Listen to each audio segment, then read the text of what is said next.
Official waiting for us? The time has finally come.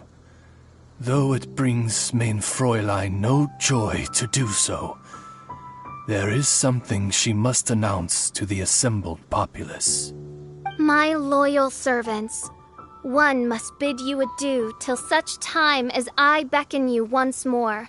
Though we have faced many trials and tribulations together, you have all shown commendable courage in the course of duty. I feel a breeze now blows upon this place, and I feel that it blows in your honor. What? You're just gonna bail on us?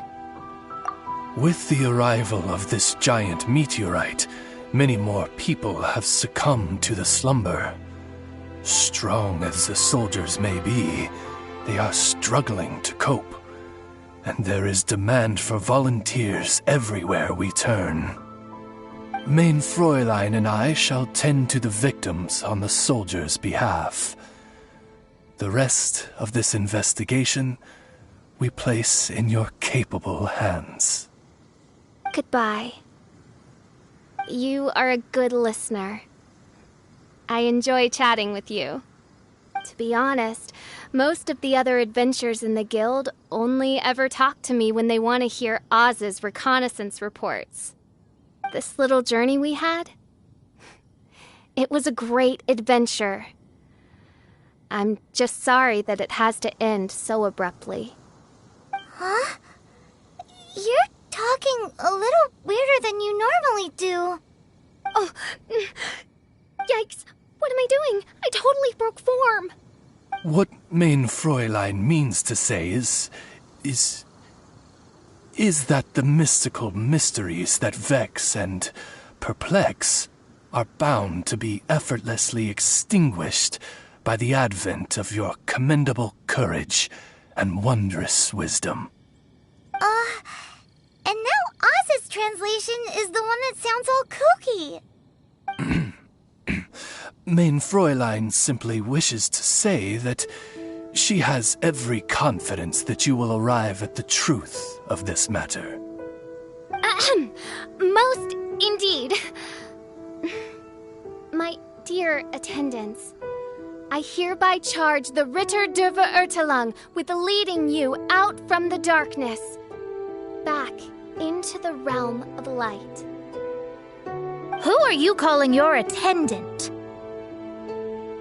We will meet again. Once this matter is concluded, I propose that we all get a drink together.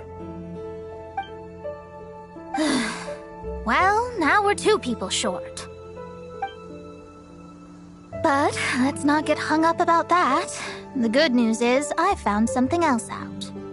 I shaved some dust off the meteorite and used it to do another reading. It was actually really effective. These rocks have been around for hundreds, maybe even thousands of years. Leonard must have lived a very long time ago. The meteorites carry his will and can pass it on to others. In other words, centuries on from Leonard's life, and the strength of his will is not diminished one bit. A guy from the distant past with a burning ambition to scale the highest mountain. I'd be willing to bet that he was an adventurer. Just like you. An adventurer? That does explain his obsession with mountain climbing. Our approach so far has been too passive, and time has been against us every step of the way. We need to change our strategy, and we need to attack this problem at its source. Paimon agrees. From now on, we need to put Leonard at the center of everything we do. Yes, because if the meteorites carry Leonard's will with them, then it's precisely as Fischl said. The rocks are, in a sense, a curse. I'm a little incredulous, but it turns out her blind guess was actually spot on. No, I'm a respectable astrologist, and I shouldn't stoop to that kind of criticism. Anyway, all we need to do now is remove the curse. Okie dokie. Since we've got a historical adventurer on our hands, Paimon thinks we should pay a visit to the Adventurers Guild.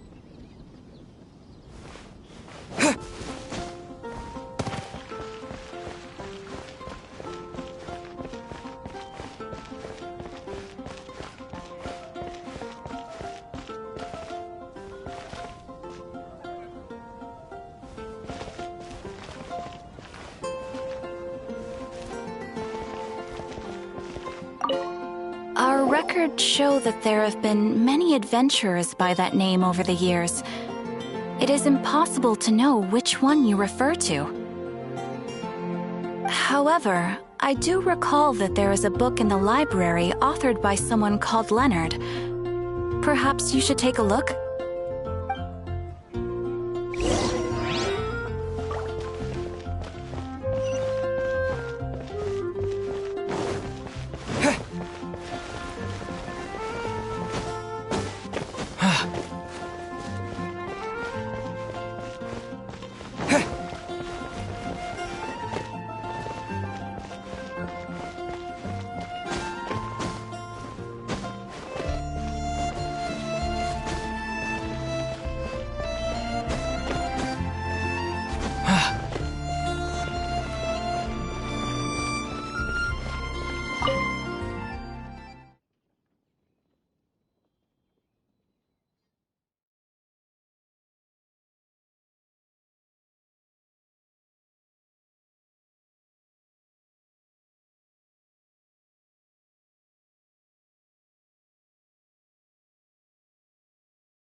Author Leonard.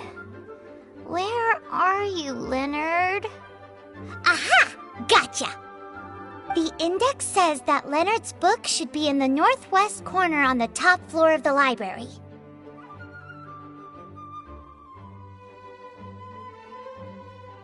Northwest corner. Should be right over there.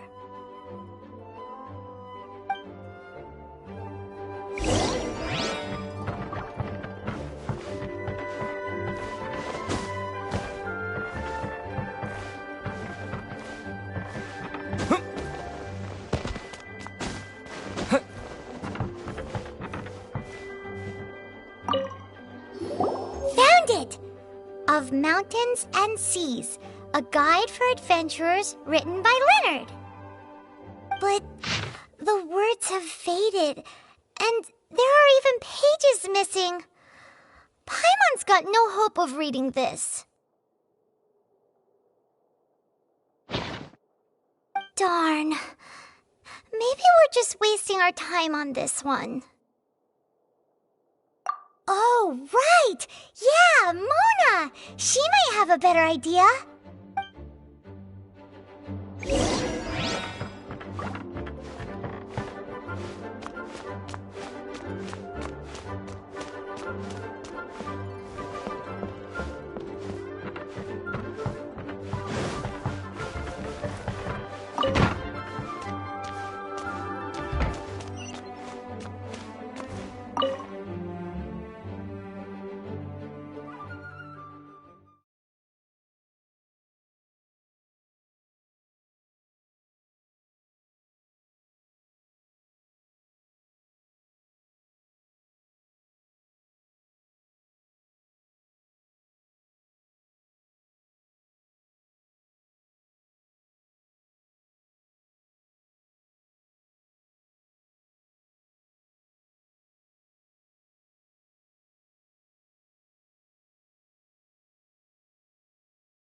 Look what we found! Leonard wrote a book! Ooh, let me see.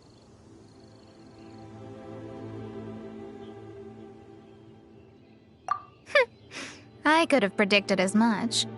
Your average astrologist would definitely give up at this point. But I am Mona, progenitor of the future of astrology.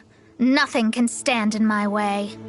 I simply need to deduce the missing portions with my astrolabe, write them in, and then decipher the text. Finished at last. So what does it say? Just as I thought. Leonard was an adventurer who lived 2,000 years ago. His lifelong dream was to reach the summit of a mountain called Pylos Peak. 2,000 years? So the constellation that caused the meteorites is from 2,000 years ago? Somehow, for some reason, this constellation was summoned down from the sky. I suspect that the Fatui have something to do with that part. Paimon thinks so too. Whenever something shady happens, you can bet the Fatui are involved. The meteorites harbor elemental energy, which radiates out and lulls people to sleep by some means akin to hypnosis. And if I'm guessing correctly, there should be some sort of core meteorite among the bunch, within which is a crystal that harbors Leonard's spirit. Well, if I were Leonard, I would want to make sure the core lands right on the snowy summit that I never made it to while I was alive. So the core should be at the top of Pylos Peak? Where is that? Paimon's never heard of it before. It's the first I'd heard of it too. So I compared the map from the book against the current topography of Mondstadt. Apparently, Pylos Peak no longer exists. Are you trying to say that the tallest mountain Paimon's never heard of just disappeared? I once read somewhere that the Animo Archon, Barbados, once used his divine power to mobilize the winds and blow the ice and snow from the face of the earth. The whole landscape of Mondstadt was changed in the process. The mountains of that age were replaced by the vast stretch of ocean we see today. Still, a mountain that high, drop it into the ocean and it'll still leave a trace. The summit still reaches just above the water's surface, so the place known as Pylos Peak in Leonard's day is today known as Musk Reef.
Oh. So, this is Pylos Peak. Not much to show for itself now, eh? Looks like someone beat us here. Is this like a popular tourist spot, or... Ah! It's you! Huh? You again. Look at the state he's in. Was he in that dream just now? He managed to extricate himself from the dream on his own strength? How is that possible? Just because you are powerless to do something does not mean that I am. You're too late anyway. I finished my research. We knew it! This was all a dirty trick by the Fatui! Save it! No more fun and games for me today. I'll come for you when I'm good and ready. You entered the dream they've all been having, didn't you? How much do you know about Leonard?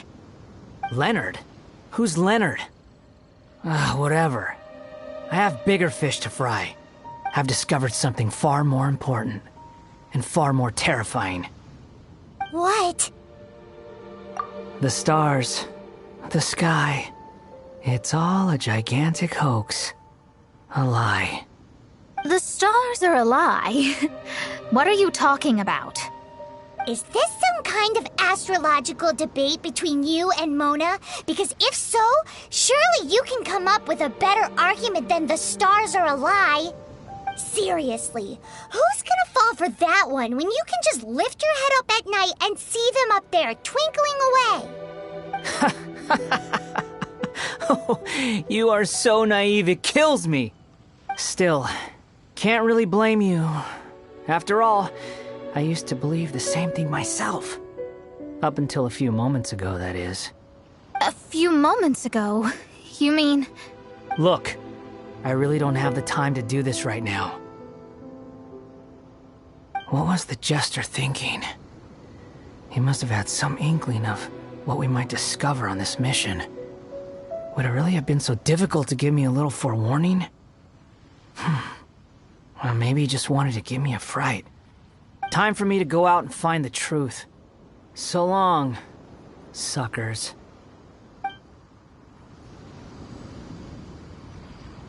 Oh, can you believe that guy? He calls us suckers and then he just trots off. No one disrespects me. No one! Ugh. Time to show them what you get when you cross world-class genius with pure, unadulterated rage.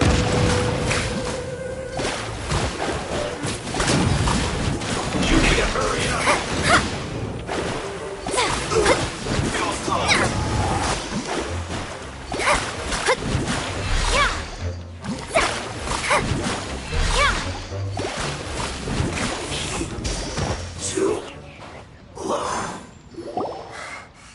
Wow, you fought so fiercely. Told you. That's what happens when you disrespect me. You bet I am. Paimon, you agree too, right? Did I show those Fatui who's boss or what? Sure did. Without you here, those guys would have caused us a whole lot more trouble. See? How do you like that, Harbinger? Scumbag. He seemed genuinely shaken, though. I don't think he was lying. I was always taught to talk about the false sky during astrological readings. Could there be more to such phrases than I have been led to believe? I digress.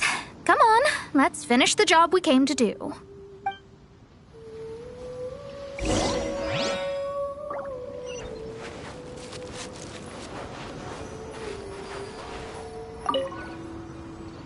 Whoa, this must be the core.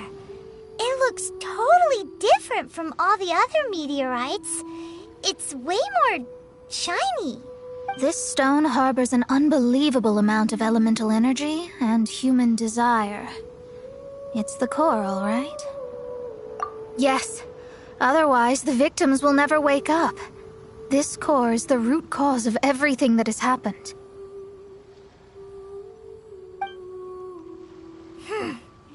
Do it.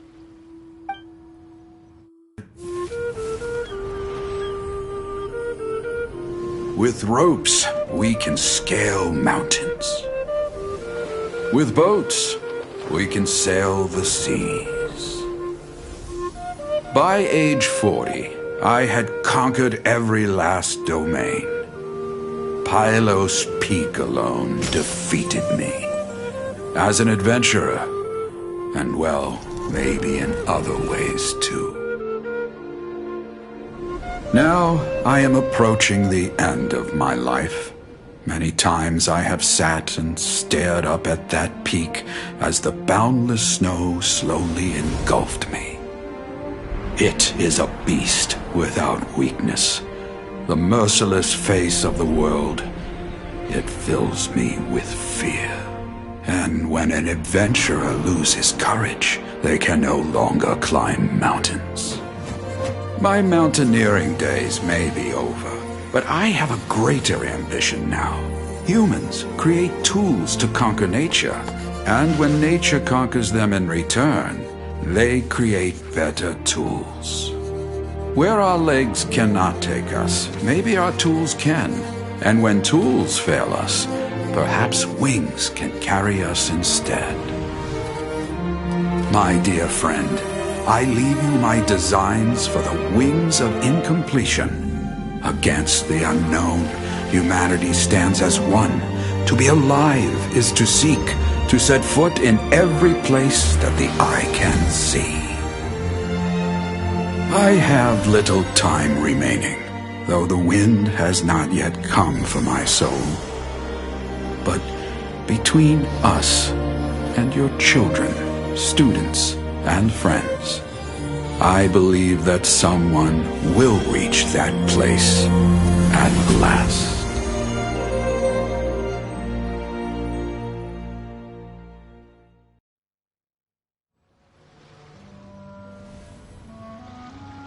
Wow. Well, that was unexpected.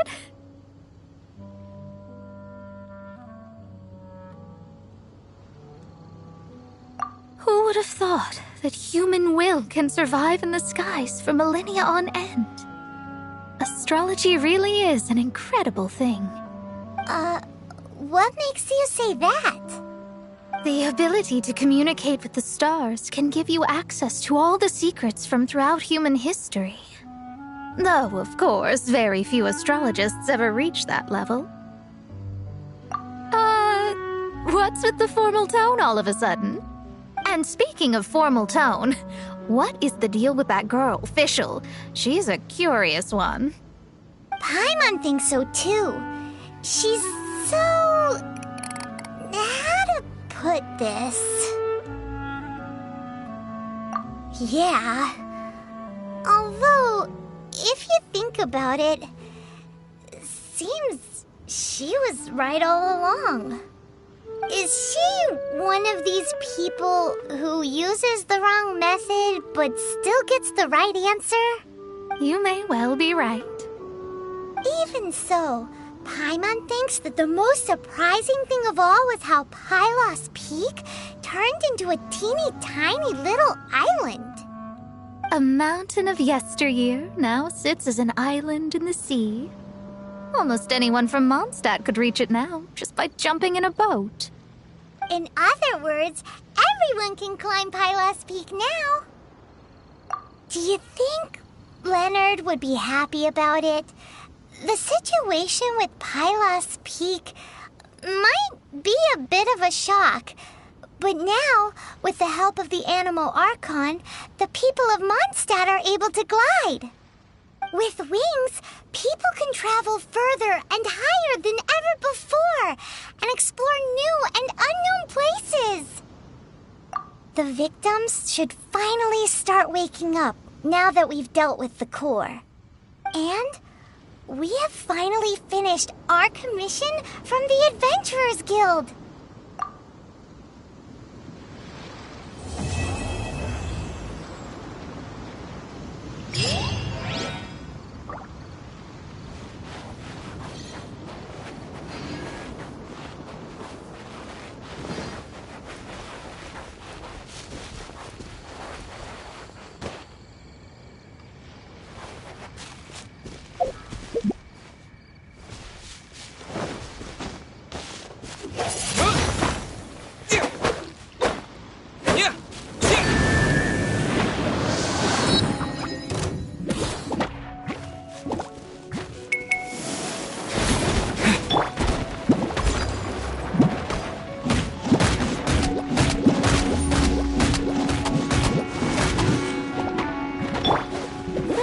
Let it rain.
Look up there! That's the Jade Chamber!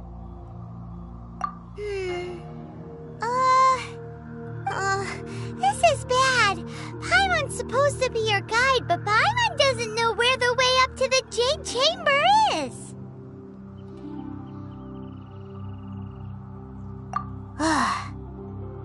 Well, since we want to go to the Jade Chamber, heading to its location on the map is the sensible thing to do.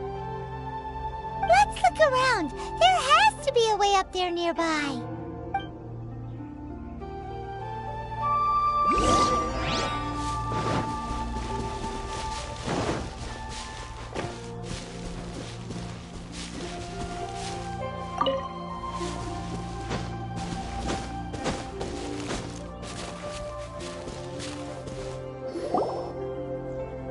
Hey, look! There's some sort of mechanism thingy. Since this is the right place, it must have something to do with the Jade Chamber. Yes, this must be the way.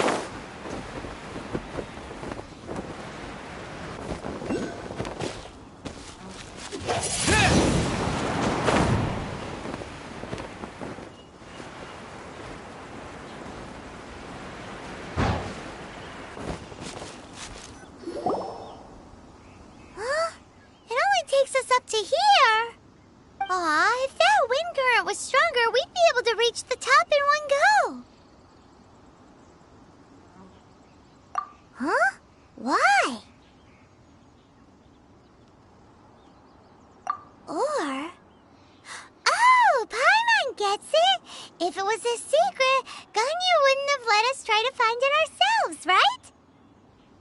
Alright, let's follow your plan. Then we can... Oh, hang on a moment. Look down there. Looks like we've gotten close to the Guizhong Ballista.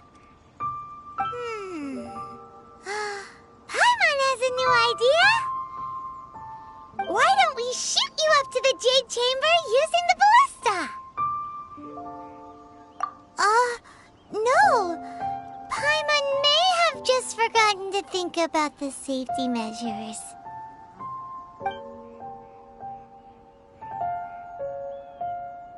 Oh, that's right. Now that you mention it, we could use the Guizhong Ballista to see if there's another way up nearby.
Halt!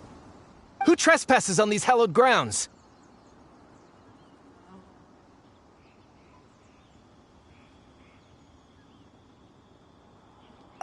Exactly. What are you talking about?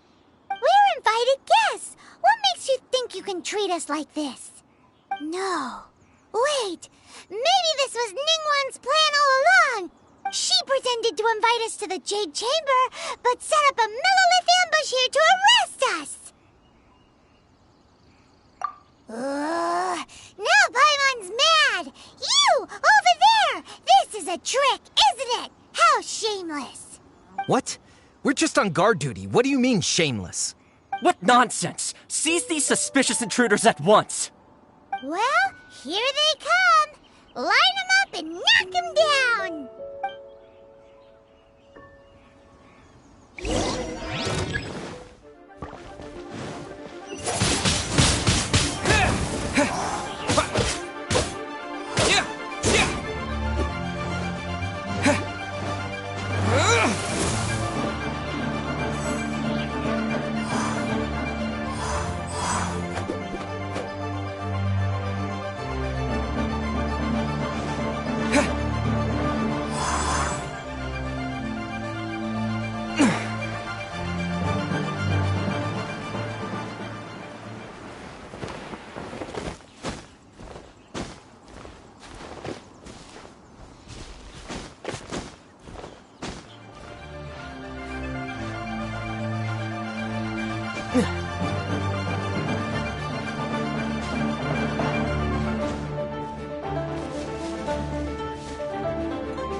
No one escapes my sight! Wind Blade!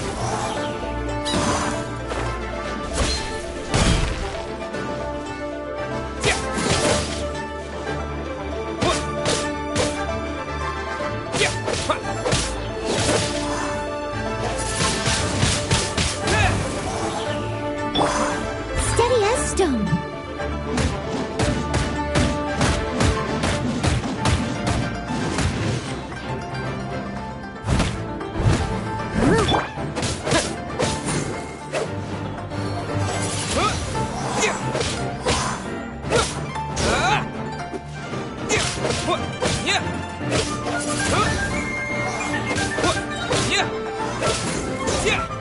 Who goes there? Take the target alive!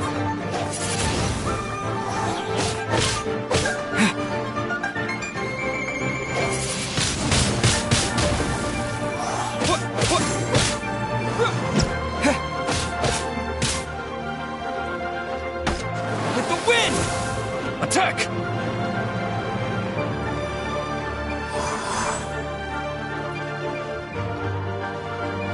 With the triad!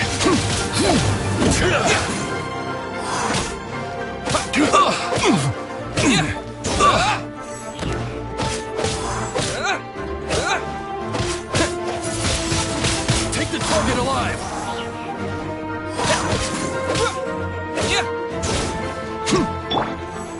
Get him! No escape!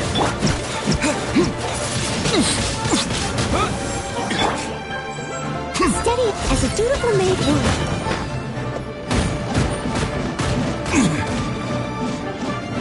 Take this!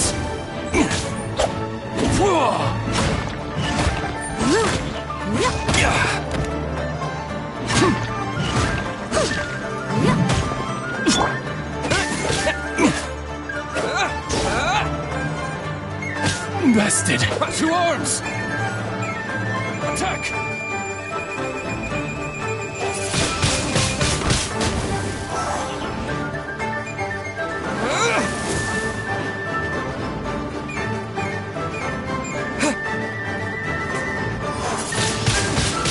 Wind Blade! Take the target alive! With the triad!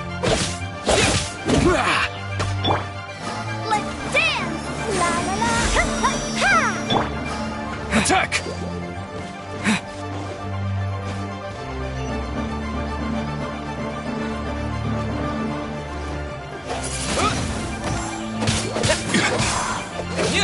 Take the target alive!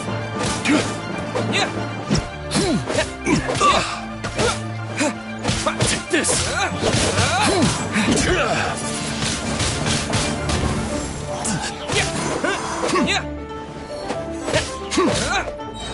Attack! Take the target alive! Lithic Triad!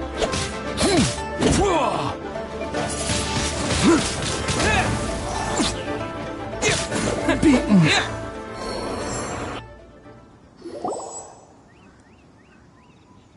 Stop! What's all this about? Lady Coaching, these two strange people suddenly appeared. They seem to have designs on the Guizhong Ballista. Who are you calling strange? You want to go to the Jade Chamber? Who are you? We're invited guests here to look for the Liyue Qixing. Who are you? Well, as it happens, I am one of the Liyue Qixing. Oh! I'm Kuching, the Yuheng of the Qixing. I know of you, traveler. You're Ningguang's guests, yes? Didn't expect to meet you here in the mountains. Wow. Paimon didn't think we'd meet some super rich big shot out here in the middle of nowhere either. The Guizhong Ballista in Tianheng Pass has long been in disrepair, and yet it was fixed in a single night. I came here to investigate that occurrence. These Millilith are just here to guard the scene, not to arrest anyone. So this was all a misunderstanding? Paimon never would have thought.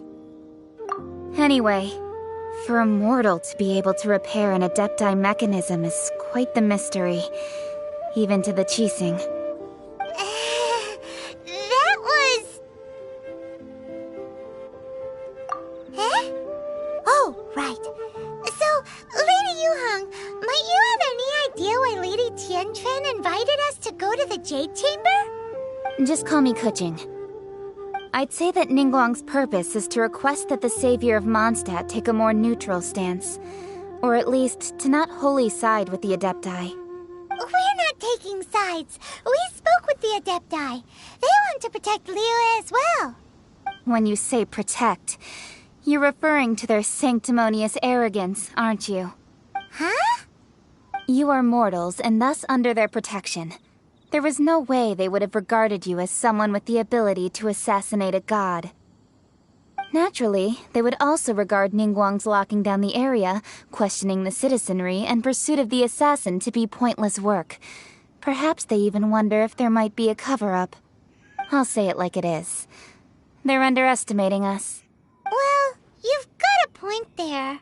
Still, this is the first time Paimon's seen a person from Liyue who doesn't respect the gods or the Adepti. Should I respect the shallow sense of time and condescension to mortals that has caused them to delay in moving against us, Qixing? Forget it. I shouldn't speak of them this way. This skepticism is mine alone, and Ningguang does not share it. Either way, I will admit that the actions of the Adepti this time were quite restrained. Rex Lapis's death is indeed an extraordinary circumstance. But to think that they would call for a council of Adepti rather than come down here directly. How surprisingly civilized of them.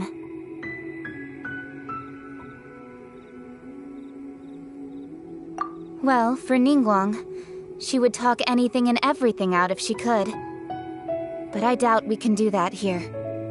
The time of the Adepti has long passed. If even the Liyue Qixing don't want to face that truth, then what future is there for Liyue? Another super bold statement. I'll stop here. Honestly, I hadn't intended to say so much. But you're a good listener, traveler. You should both be off to the Jade Chamber. Don't be late now. Ningguang's schedule is packed to the gills all the way till next year. The cream of Liyue's mercantile crop all see ascending to the Jade Chamber as the greatest honor. Each brings rich gifts as they visit, all to curry a little favor with Ningguang. Favor? But... Wait, that's right! Greeting gifts are a staple of Liyue's culture! We need to get one. Not to curry favor or anything, just to respect Liyue's culture. All right. You can decide on your greeting gift yourselves.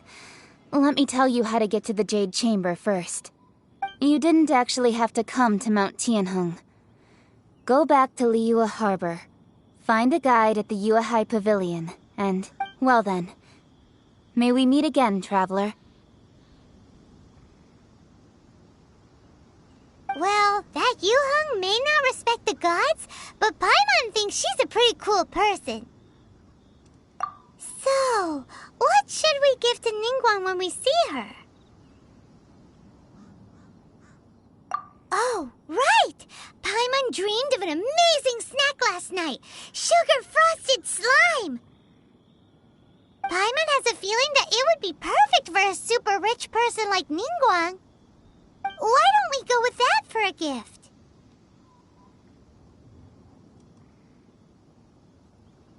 With a certain boom shakalaka, of course!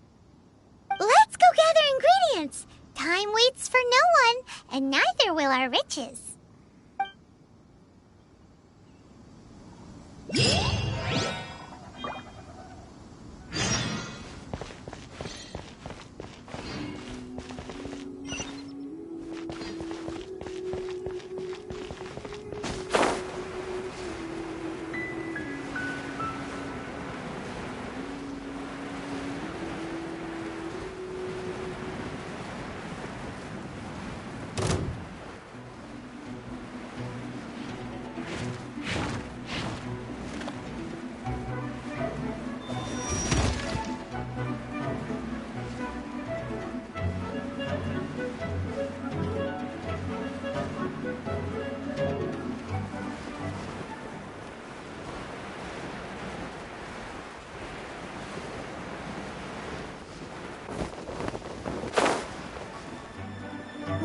Look at that slime! It looks crystal clear! And very delicious! That's the one!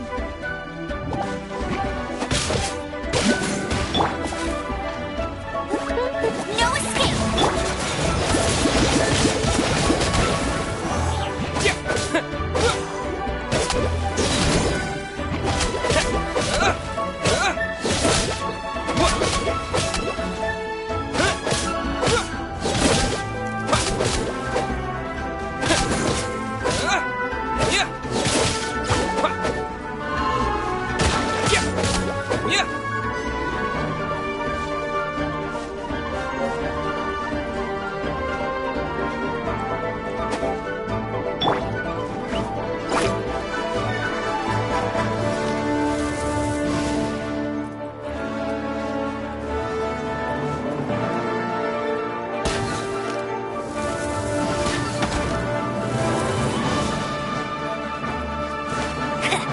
You can't keep up with me!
Did you hear that? It seemed like it came from those ruins over there. Uh-oh. It looks like the treasure hoarders have locked someone inside.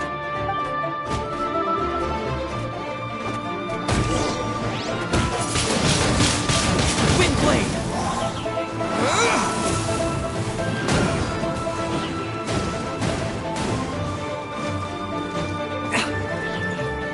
You're open!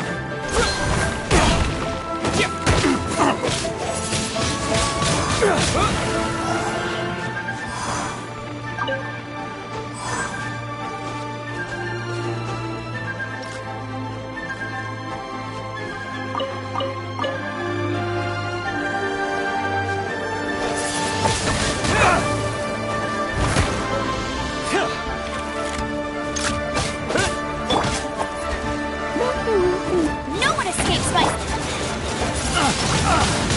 Windblade! Steady as a good night shoe.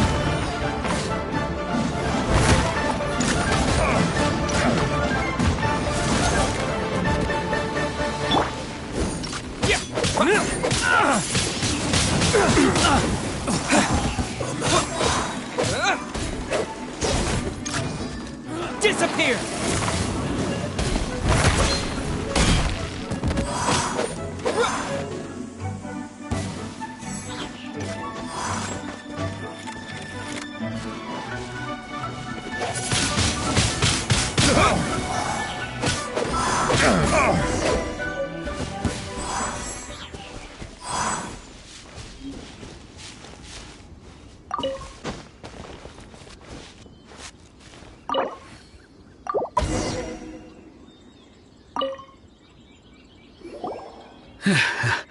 Thank you for your help, kind travelers.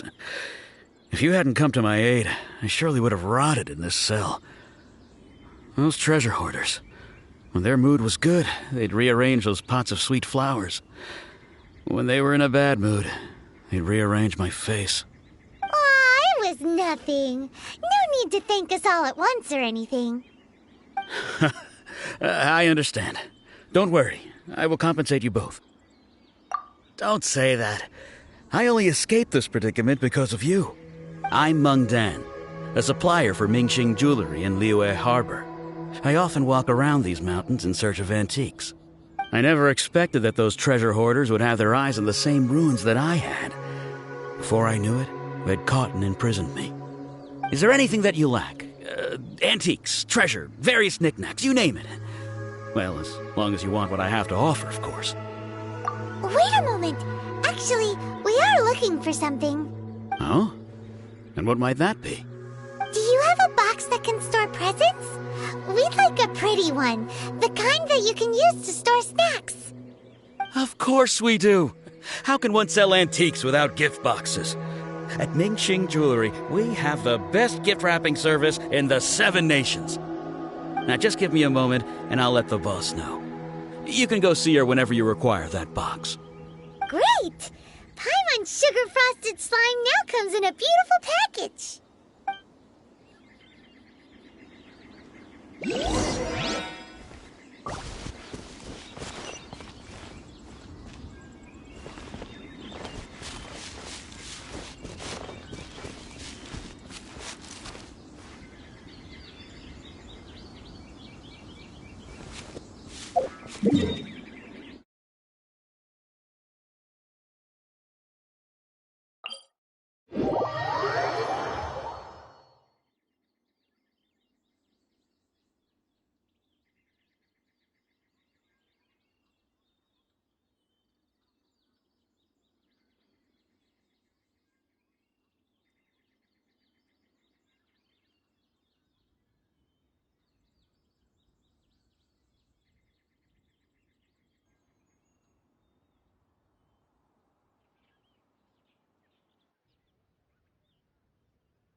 Mung Dan told us that we could get a nice and shiny box from your store.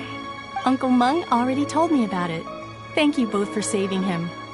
Many of the best goods in our store were found by Uncle Mung.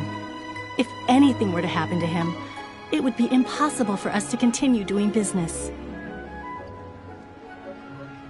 Here, this container is itself an antique, with at least 140 years of history.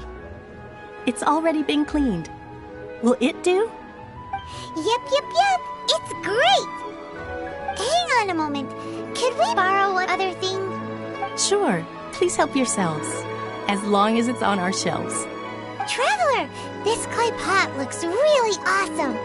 If we use an antique as our mixing bowl, we should be able to make a great snack. It's done! The one and only sugar-frosted slime! Carefully now. Into the box it goes and dust it over with a bit more powdered sugar. Oh, yes. You might want to use these 2 freshly picked flowers as decorations, too. Woohoo! It looks beautiful!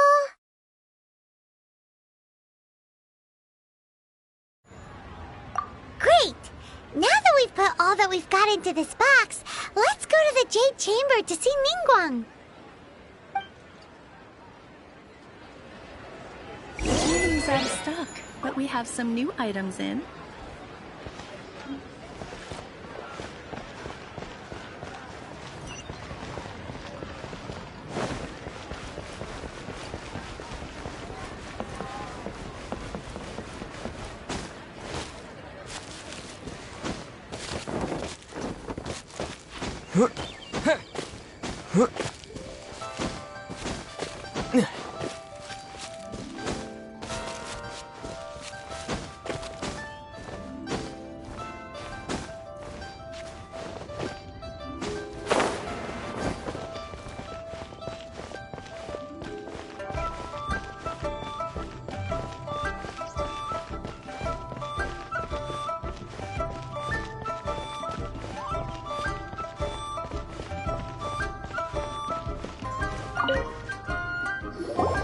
According to Kuching, this is what we should say. Excuse me, do you sell the moon here? Yes. How many would you like? It's not convenient to speak of numbers here. Ah, well said. Please, use this to ascend to the chamber. Yes, speaking of which, are you two the guests that Lady Ningguang has arranged to meet with today? Yep. And yet the code they used was not the one for guests, but for the Yuheng. What's going on here?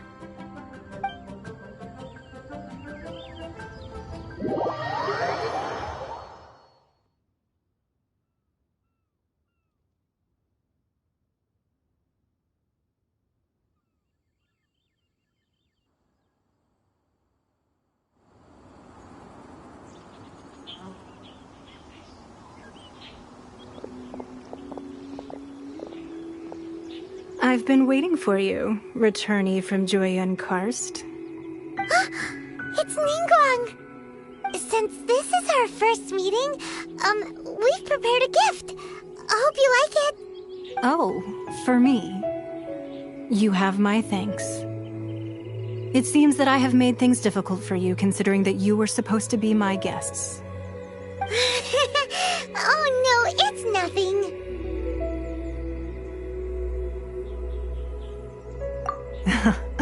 I'm glad you like it too. This palace floats in the skies, higher than the peak of any mountain. From this vantage point, one may survey all of Liyue. I have been gathering the funds necessary to build it from the time I began learning the merchant's craft. And since becoming the Tianjuan, I have spared no effort in hiring the best craftsmen to constantly extend it. At first, it was but the size of one room. Now, it is large enough to blot out the moon in the skies above Liyue. One day, I believe it will overshadow all 7 nations. Not many from outside Liyue earn the right to ascend to the Jade Chamber. But I have been in correspondence with the acting Grand Master of the Knights of Favonius, who spoke highly of you.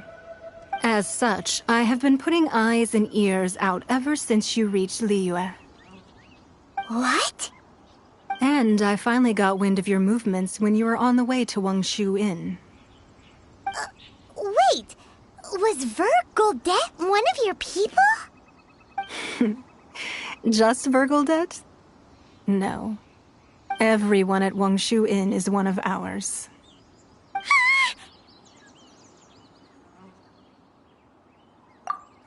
At the Guizhang Ballista, yes? You weren't peeking on us from the skies the whole time, were you?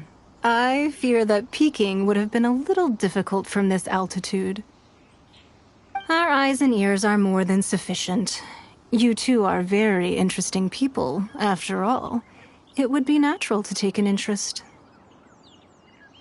Well, I wouldn't expect you to trust us, considering that you have had far more interactions with the Adepti. The reason I invited you here was to clear up some misunderstandings.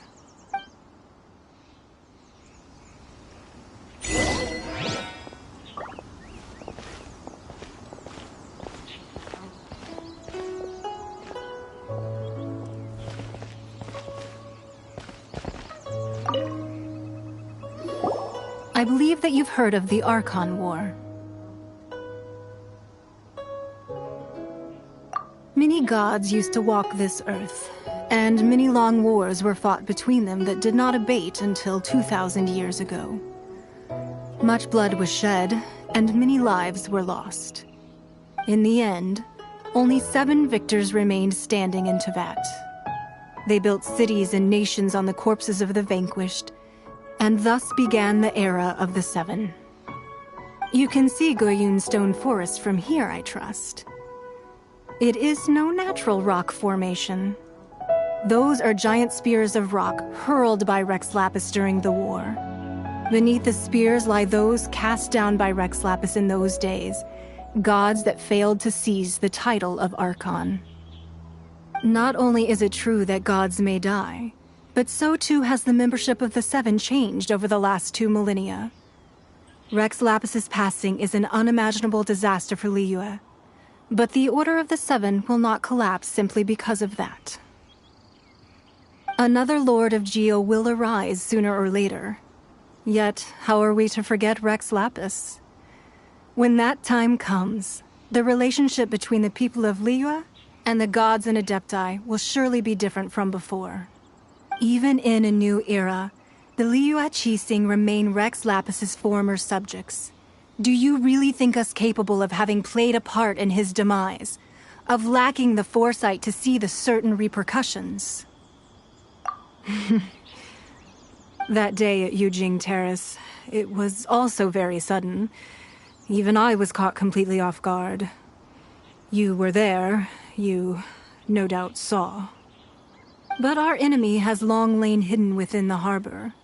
If we do not act against them now, they will surely gain the upper hand. Hiding the Exuvio was a necessary maneuver to take the initiative back, to play the spider while our foes scurry about. Who's this enemy you're talking about? What do you think, traveler?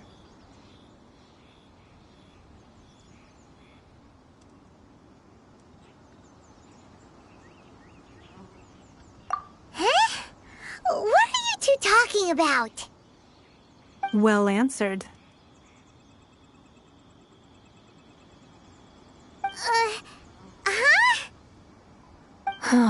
The scenery out here is fine indeed, but the wind is a little strong.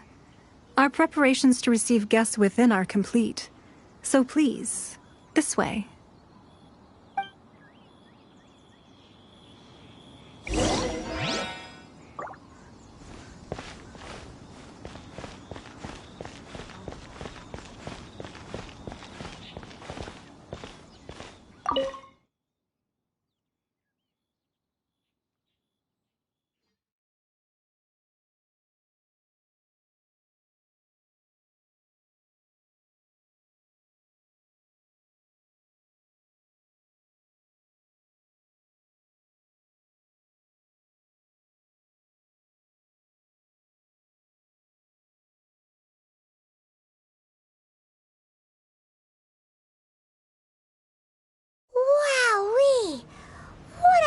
huge hall! Paimon's never seen such a fancy place before.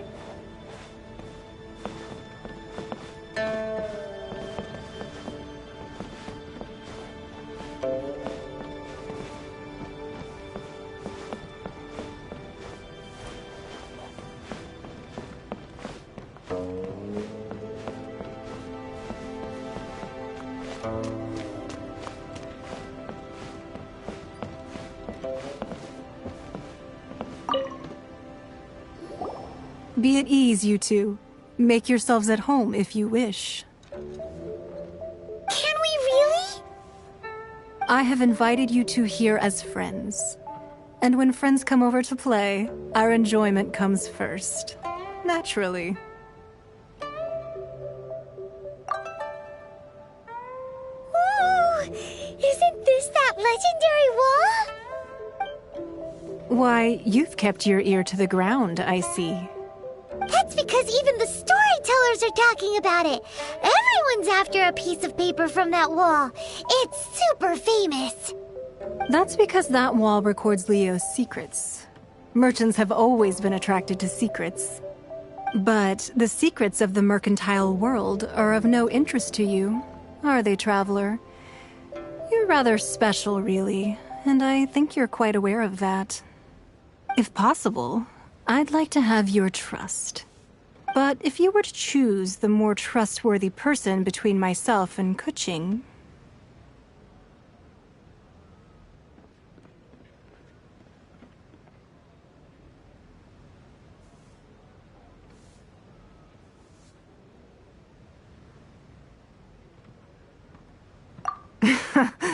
You'd pick Keqing? Nah, I had a feeling. I originally thought her a bit too hard-headed. With someone of her character on the Qixing, I've had some extra messes to clean up behind the scenes. But after she said those words, the time of the Adepti has long passed. If even the Liyue Qixing don't want to face that truth, then what future is there for Liyue? Well, I must say that quite a few of my doubts have been dispelled. I won't deny that Rex Lapis's passing seems advantageous to us. But, for Liyue's sake, we cannot allow ourselves to be shackled by rumors of our usurpation of power. Indeed, it seems that you understood what I meant to say from the very beginning.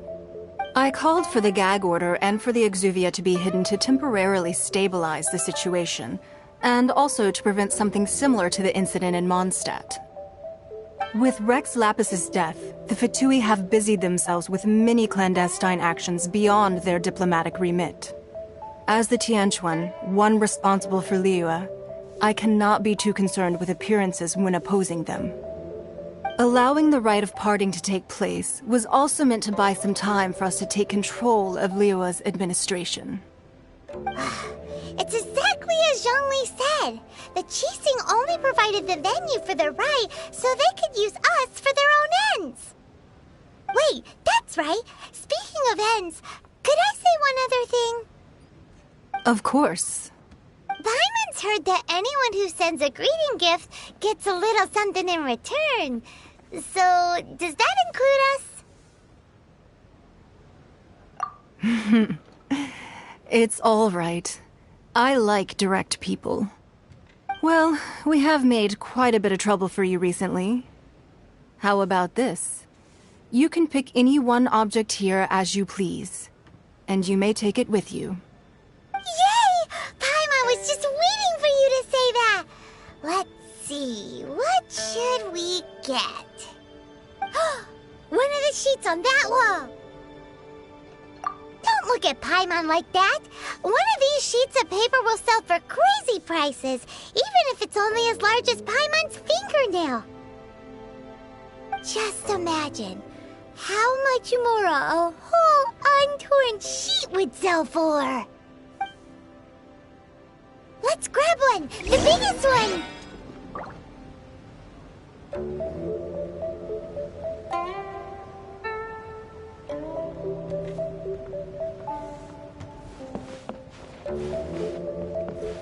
So, have you made your choice? You don't have to confirm it with me.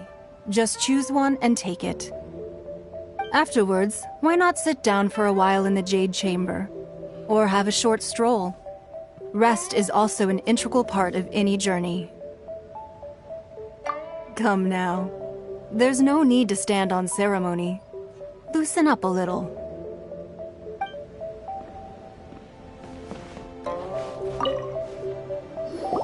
Huh? Well, that was an easy search. The biggest sheet is right up there in the most obvious spot. Let's go with that one. La la la la la. Let's see what's written on it. Huh? There's a place marked with a circle on here. Oh, could it be treasure? Whatever it is, it better make us filthy rich. Let's see what's written over here. Sigil of permission, something, something, Fatui, research, copy. Huh? Aw, that doesn't sound like treasure at all. This piece of paper shows that a Qixing spy discovered traces of classified Fatui research on the Sigil of permission. Oh, Ningguang did say that the Fatui have been up to all kinds of mischief in the shadows of Liyue. Spreading rumors, wanting to get their hands on the Archon's body and whatnot. But research on the Sigil of permission? Paimon wonders what they're up to. Speaking of which, there's also some connection between you and the Sigil of permission. Seems there's still more for us to find out. Oh. You really think so? Well, should we not go then? Oh, so you're saying that it's precisely because we can't completely trust Ningguang that we should confirm the truth of what she says for ourselves. That's way out of Paimon's league. Paimon thinks she's been nothing but good to us. Anyway, we'll see if you're onto something. Before we look for Zhongli at Dihua Marsh, let's go to the place marked out on these papers and see if the Fatui really are up to no good there.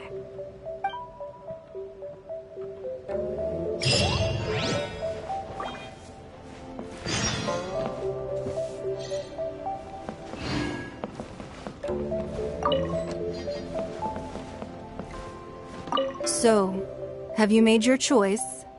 You don't have to confirm it. Afterwards, why not sit down for a while in the Jade Chamber? Or have... Alright then. I hope the next time we meet, you will either have already done the right thing, or will be about to make the right call.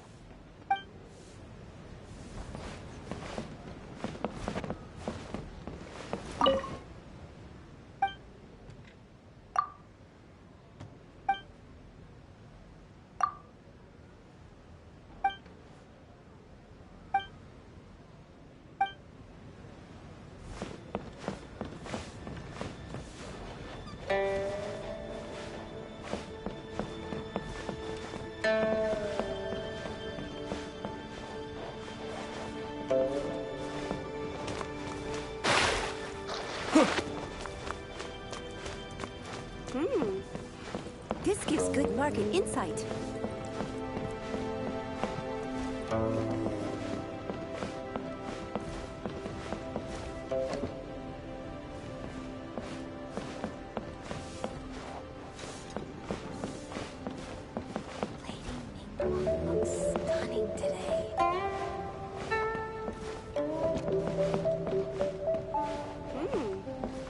This gives good market insight.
information written down on this piece of paper.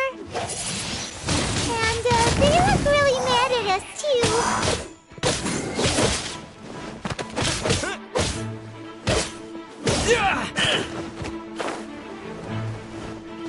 Have a load of this!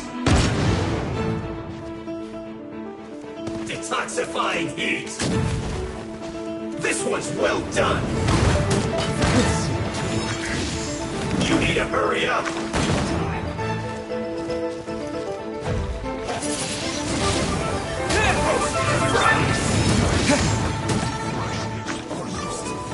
You need to hurry up! Let's dance! This one's well done! An unfortunate fault!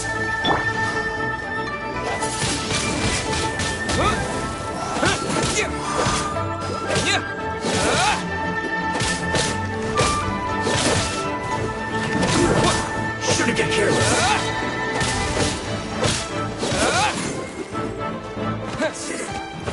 Goodness. Through.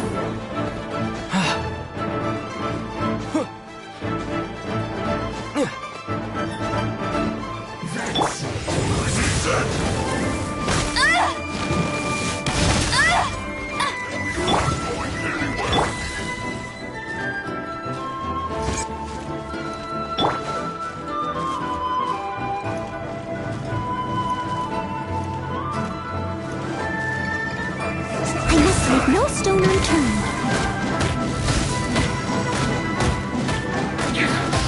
This is trouble.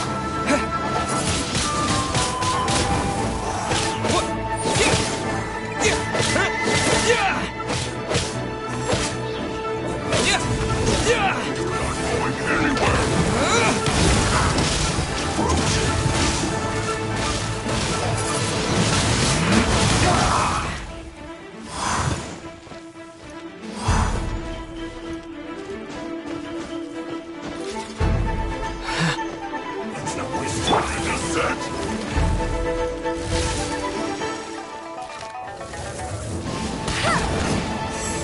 Let's end this quickly! No escape!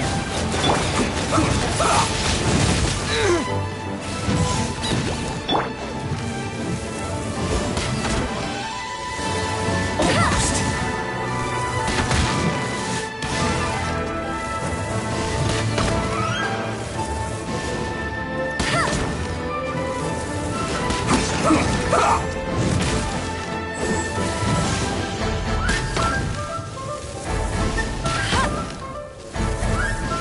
Let's not waste time.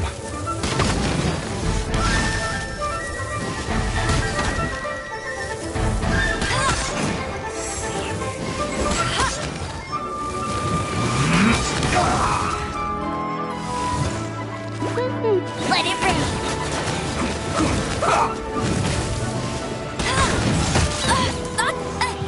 That's cheating!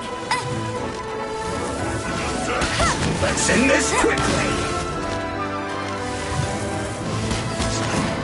Almost.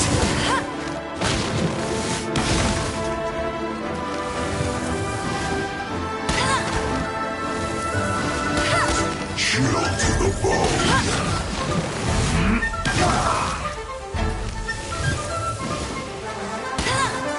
Let's not waste time.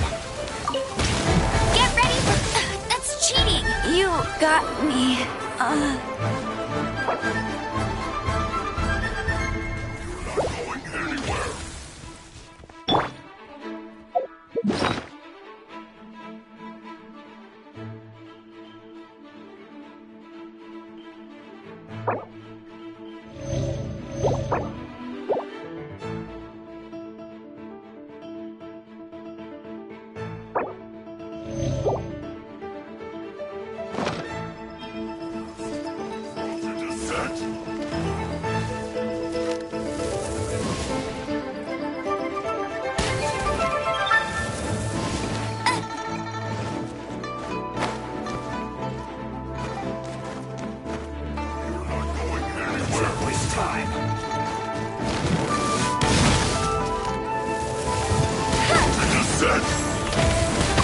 Let's end this quickly!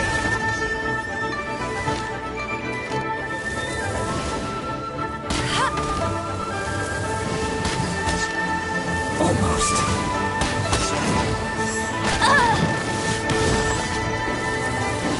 You're not going anywhere, Slacking! Childe.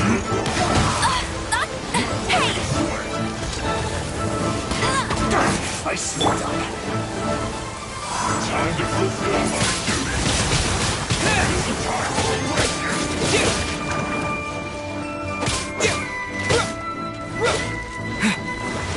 This should be fun. Disappear! Let's end this quickly.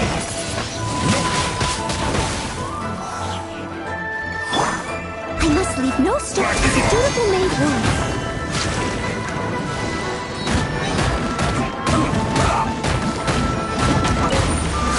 Not breaking a sweat!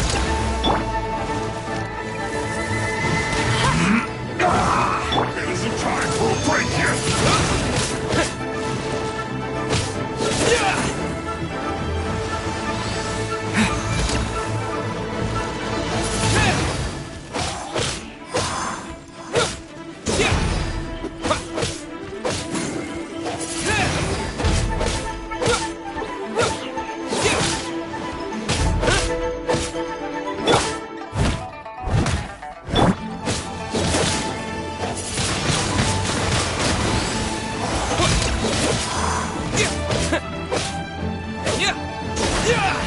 Let the show begin!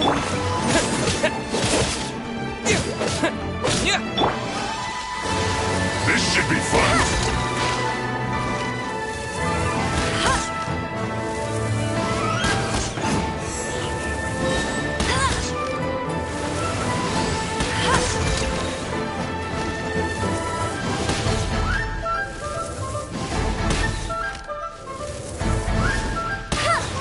Not breaking a sweat!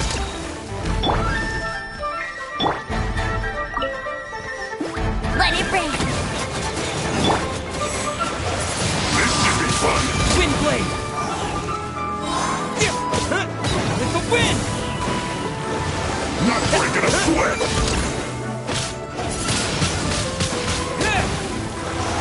This should be fun!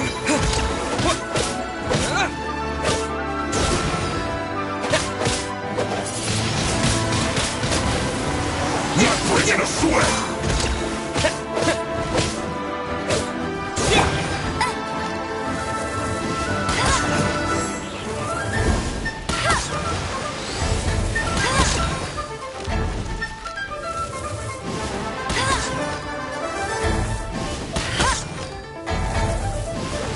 This is bad!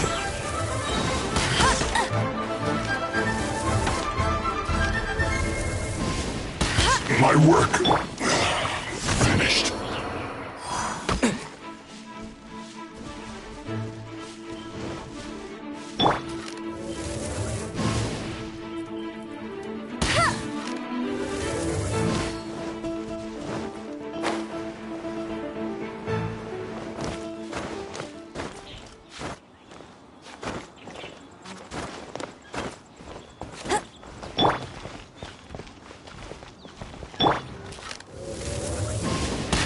Frozen. Crisp. Frozen descent. Flash frost. Freshness preserved. Get him! No one escapes my sight!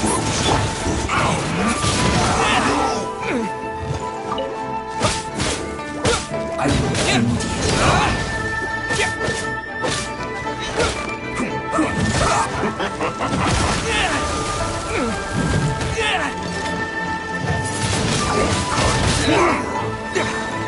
Disappear! Stay right there. Say this quickly. Let's not waste time.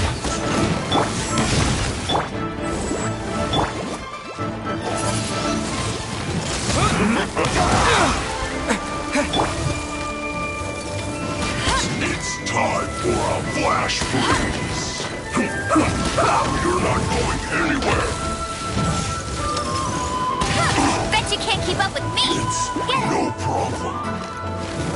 this quickly!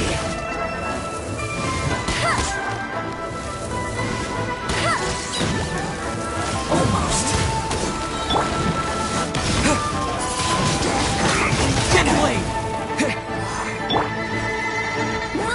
Let it rip! Ready, steady, go!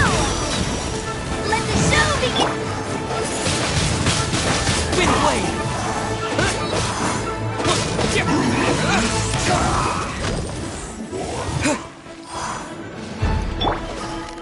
Let's not waste time!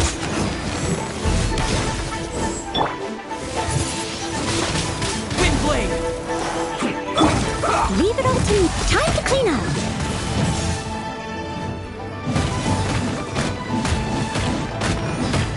Let's end this quickly!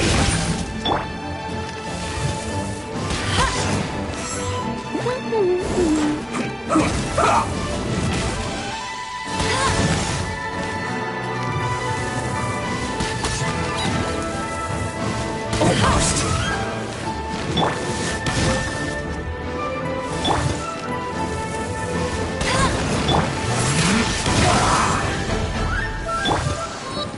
Go, go! Let it rain!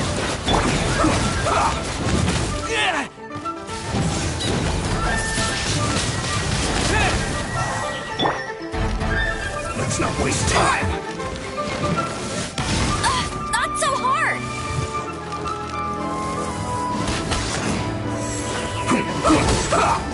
Go, go, Barret Buddy!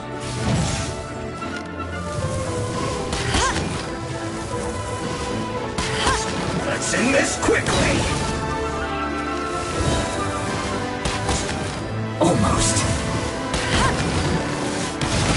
Not so... I'll race you there! Let it rain!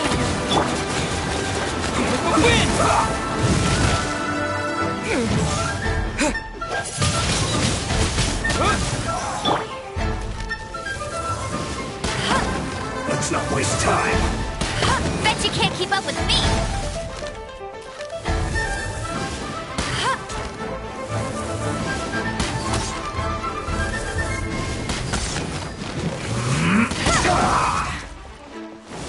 Go, go, Barret Buddy!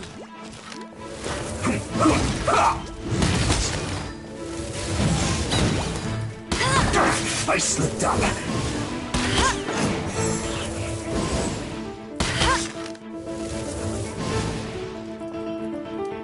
I guess this is it.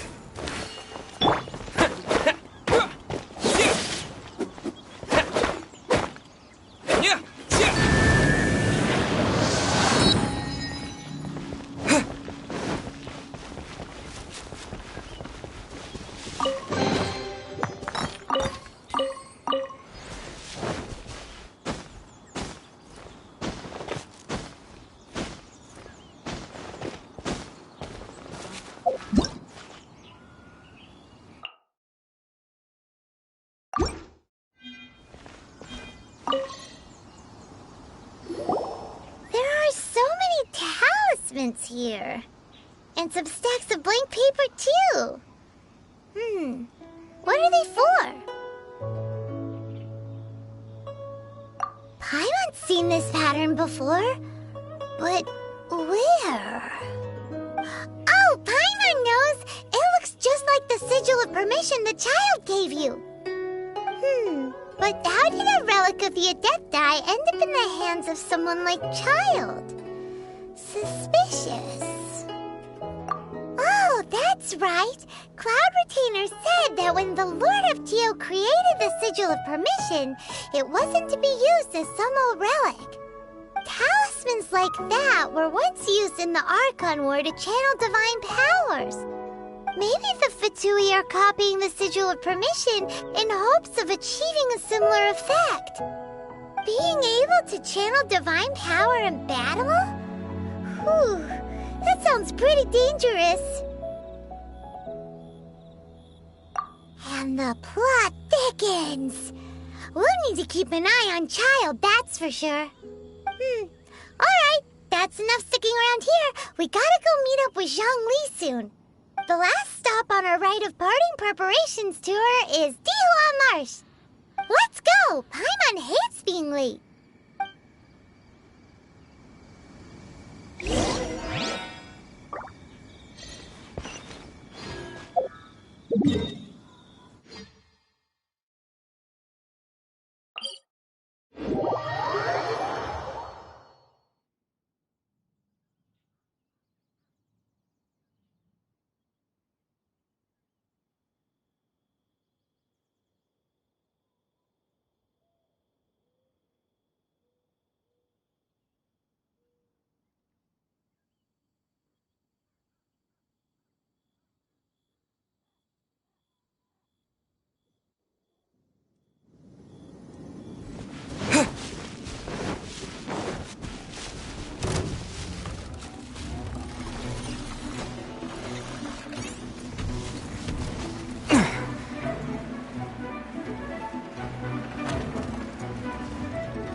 Right on time. I myself only arrived moments ago. Did you enjoy your visit to the Jade Chamber? It was so big and pretty and expensive. Paimon's never seen such a fancy schmancy place before. Indeed. It's second to none in all of Liyue. Then you met with Ningguang, I trust? What did you talk about with her? She's super rich and so generous. Paimon thinks she's very friendly. Yeah, his take on Ningguang is quite different from Paimon's. He thinks that even the tactless Yuheng is more trustworthy than her. Oh, so you also met with Keqing then? What did she have to say? She said the time of the Adepti has long passed. If even the Liyue Qixing don't want to face that truth, then what future is there for Liyue? No respect for the divine.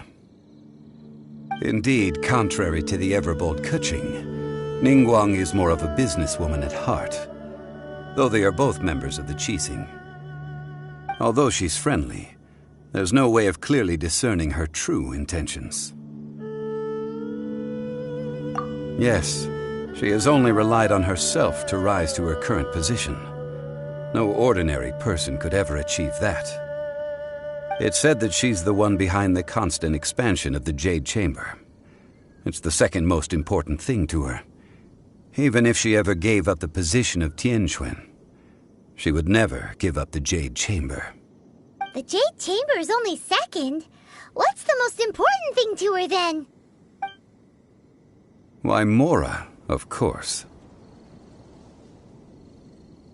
All Ningguang talked about was the Fatui this and the Fatui that. She said that after Rex Lapis was murdered, the Fatui have constantly been trying to sink their fingers into Liyue, and that they aren't to be trusted. That is how the Fatui have always been. It doesn't surprise me in the least. No matter what they may be planning, you must be careful when dealing with the Fatui. Always be on your guard. So, is there anything we need to get for the rite of parting in Dihua Marsh?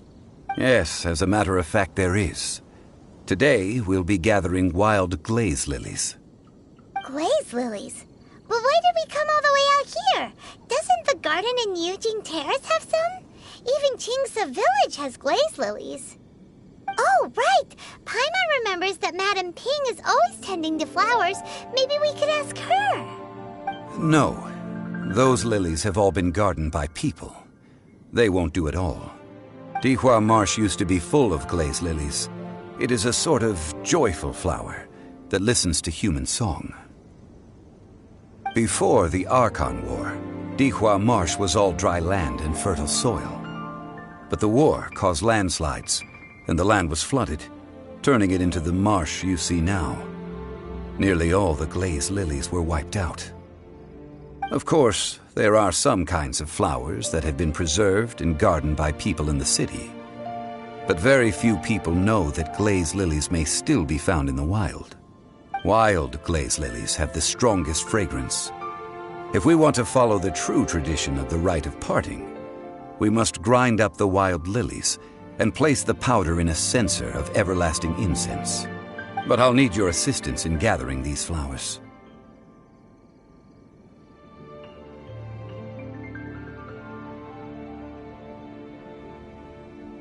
No, I need you to sing to them. Singing to the flowers will make them more fragrant. So how good is your singing?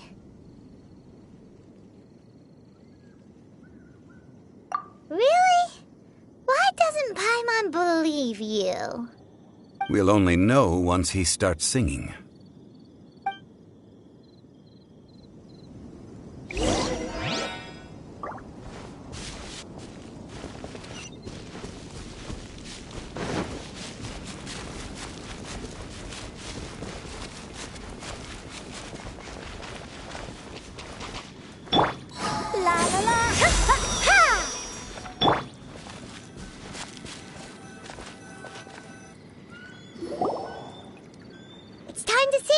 Whenever you're ready. Da da da da da da da da da. What happened? These flowers are jumping. They look really angry. Is it because you sang a song for Mondstadt that they don't understand here in Liyue?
Those weren't glaze lilies. Glaze lilies wouldn't hit people.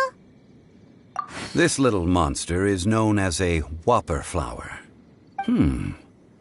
Strange. These petals look interesting. The glaze lilies used as a disguise were buried with the whopper flower for too long. The result seems to have surprisingly potent medicinal value. Let's collect what we can of these petals. Well, that's nice and all, but will those petals be useful for the rite of parting? Unfortunately, no. That's so lame. Excuse me. Are you searching for glaze lilies? Oh, hey! It's... What's-her-face? Paimon can't remember. Yongu? Who's that? You have completely forgotten my name, haven't you? Ah, that reminds me. How was your visit to the Jade Chamber? Well, it sure would have been better if you told us how to get up there. Didn't I tell you the way? Surely I did. Nope, we found the way on our own.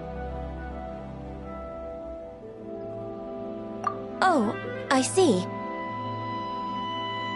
Uh-oh. I guess I really did forget to tell them. Something seems a little off about Ganyu. She's acting different from the first time we met. Where's her serious attitude now? Ah, Well, I met you at that time as an emissary of the Tianquan.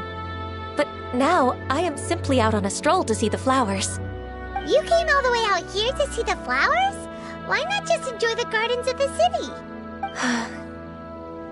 Yujing Terrace is where Rex Lapis parted from this world.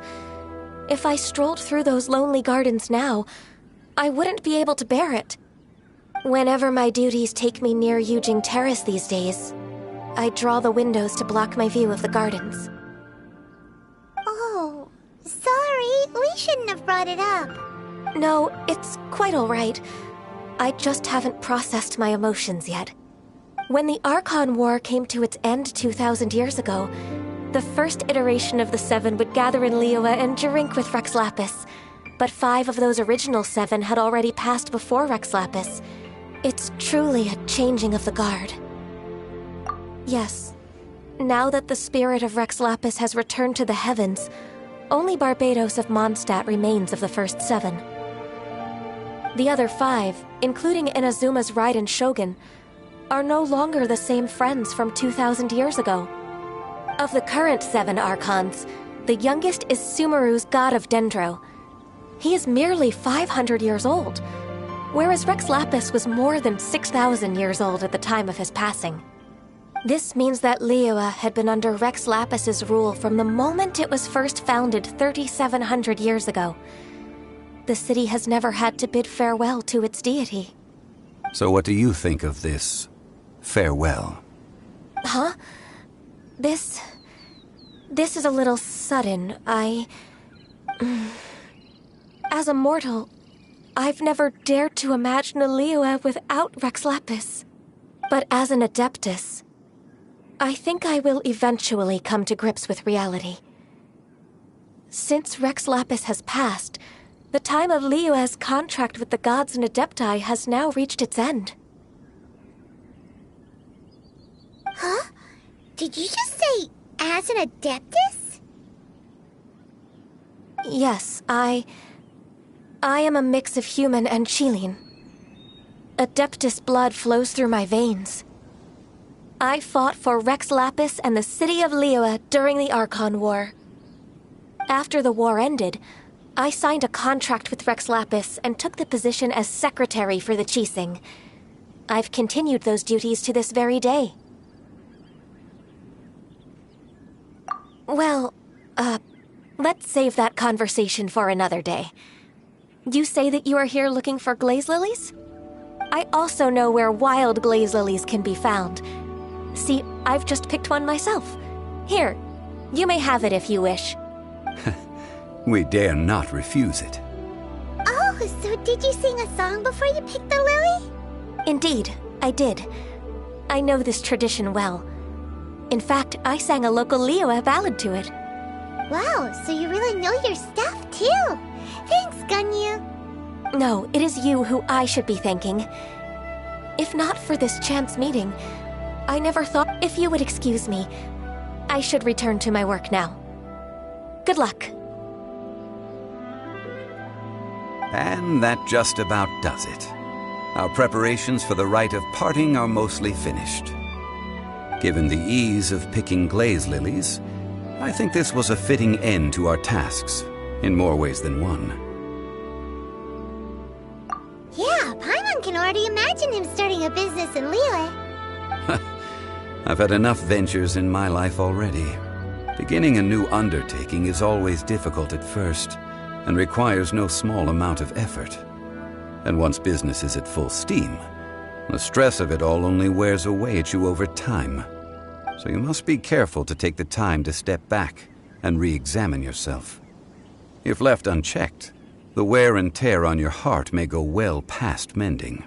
Wow. See? Zhongli sounds like he's already seen it all.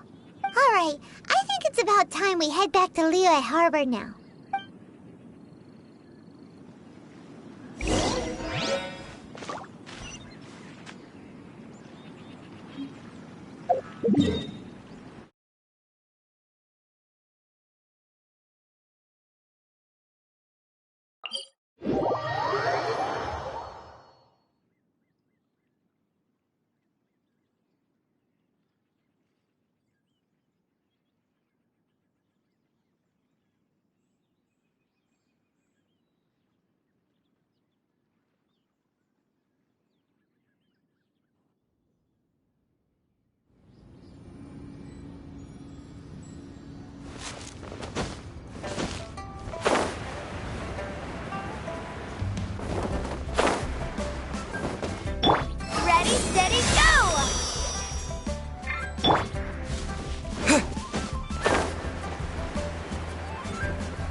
Millilith and the Fatui?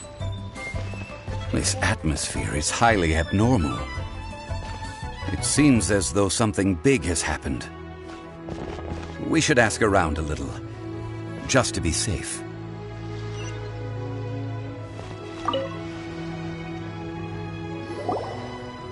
Ah, you're the consultant to Wangsheng Funeral Parlor. Mr. Zhongli, I presume. The Millilith are watching our every move now. These are desperate times. We mustn't act rashly. Desperate times? The Adepti of Joyun Karst are finally on the move. Do they intend to exercise force? Most likely. I've heard that some members of the Qixing have already gone to meet them. Well, I say meet, but it's more like they're attempting to stall the Adepti outside the city. However, both sides were quite obstinate and hit an impasse. It seems inevitable, given the current situation. The Adepti do not acknowledge the Qixing. They only acknowledge the contracts of the Geo-Archon. If the two sides come to blows, Liyue Harbor will be in no position to stop them. Surely the Liyue Qixing are not the sort to give in so easily. Their boneheadedness is known throughout the lands. Yet it's because of that obstinacy that mortals and Adepti are now on the verge of conflict. And what now? How is it that the Fatui have come under fire? That's all Ningguang's doing. She proclaimed that in these tumultuous times, the Millilith must rein in the actions of the Fatui. Only now do they want to start keeping tabs on us? That's the Qixing for you. Anyway, Mr. Zhongli, you're one of Childe's close associates. Please understand that your actions will reflect on us. Don't let anyone catch you off guard. It looks like things are about to boil over in Liyue Harbor.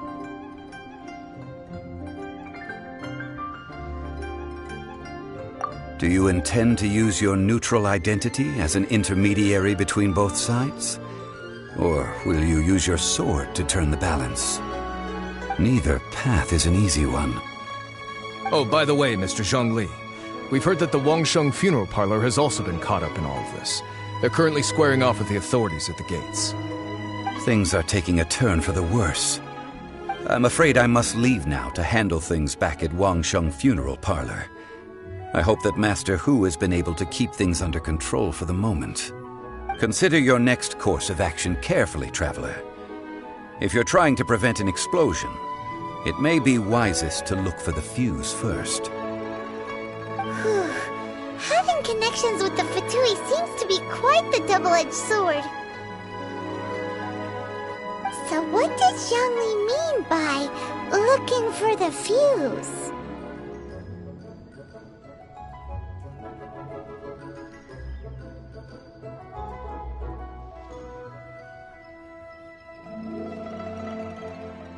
Oh, Paimon gets it.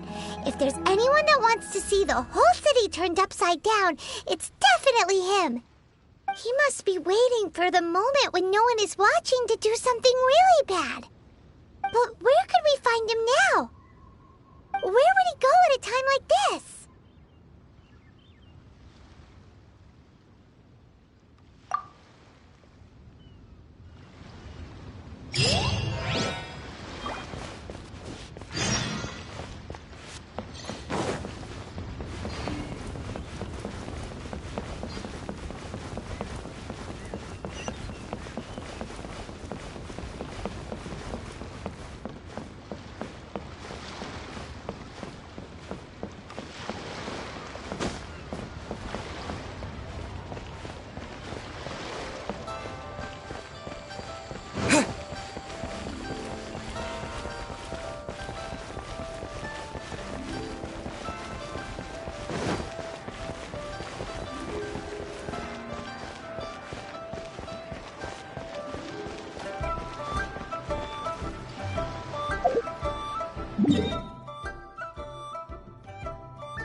This is the Golden House?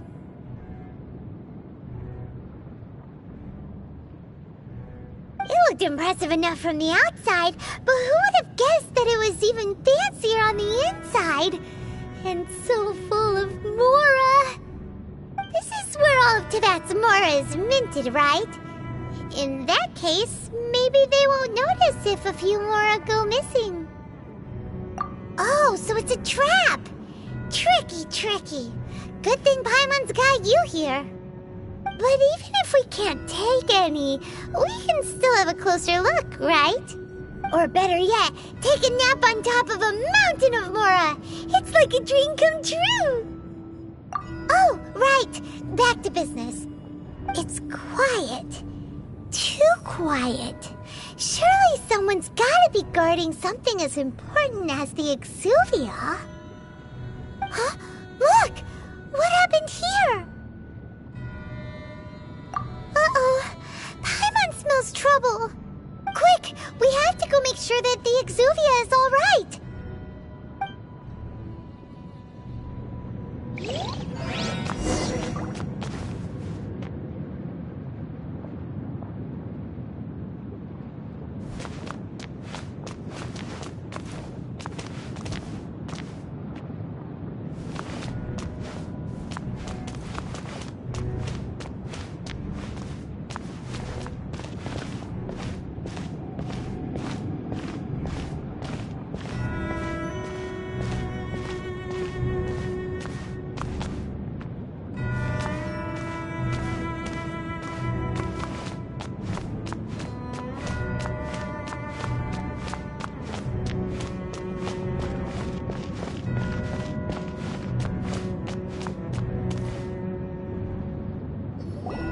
You've already fulfilled your task as guides, so why do you still linger here?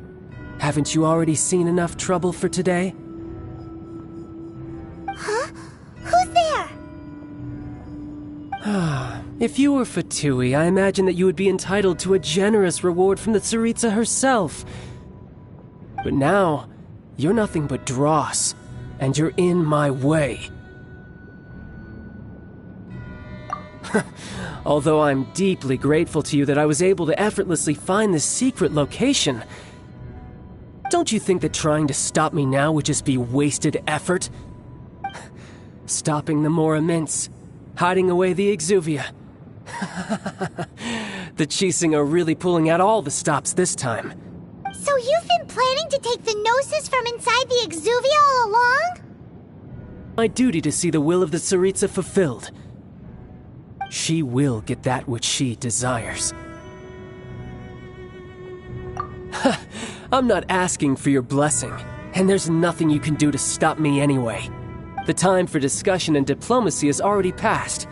I mean, if it were up to me, I would have skipped that stage to begin with. But I'm willing to do as the Tsaritsa deems fit. Either way, we now come to my favorite part. A simple pleasure, and one that I am oh so delighted to be sharing with you. The battle. Battle? So you're the type that goes looking for trouble, huh? You could say that. When Signora offended the deities outside the cathedral in Mondstadt, she swiftly left the scene once her mission was accomplished. Instead of confronting you directly, she chose to rely on the snow and ice to make her escape. She wouldn't want the knights to come running towards the sound of battle now, would she? When she faces a worthy opponent, she will prioritize her mission, weigh the outcomes, and consider the consequences of her actions. But as for me, the greatest pleasure of being a harbinger lies in crossing blades with strong opponents. We won't let what happened in Mondstadt ever happen again!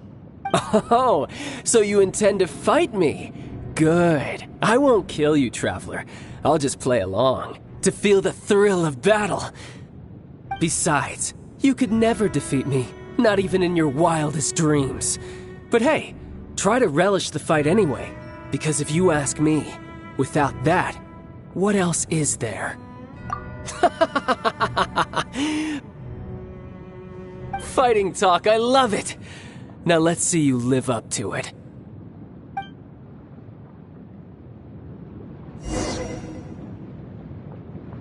This chance is hard to come by, so show me all you've got. So very few ever get the chance to square off with the Fatui Harbinger. So come now, amuse me, and don't you dare disappoint.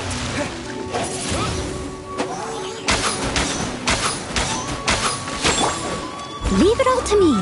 Time to clean up.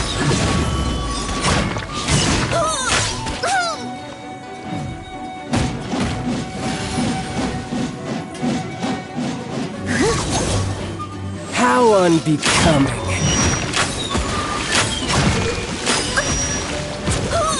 It was my honor to serve you.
With the wind!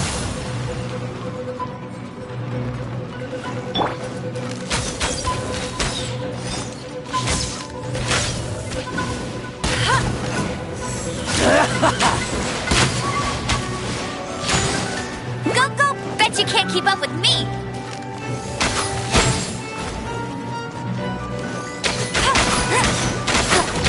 That's cheating! Run all you like! No one escapes my sight! Celestial Voyager! That's cheating! Careful now. Hey!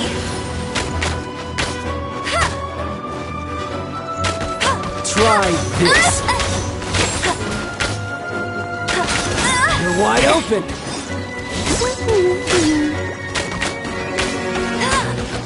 How unbecoming.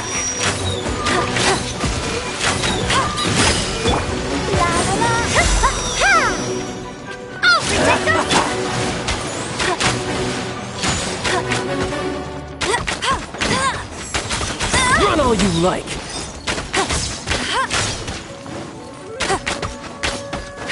Cowering already?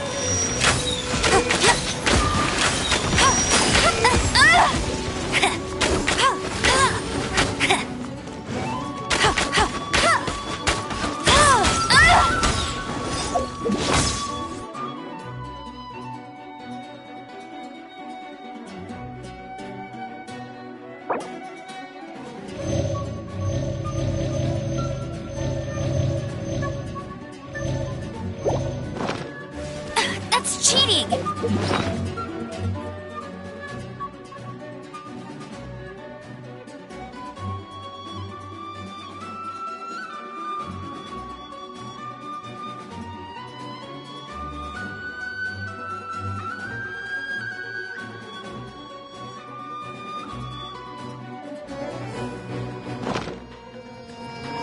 Clear shot.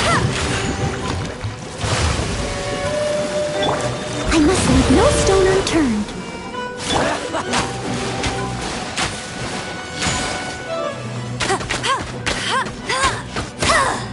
So quick to flee.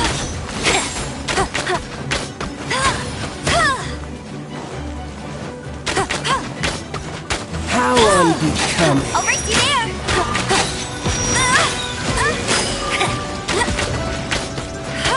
Try this. I'll race you You've there! made some progress. Not bad. Leave it You've all got to a trick or two. No escape! Haha, good.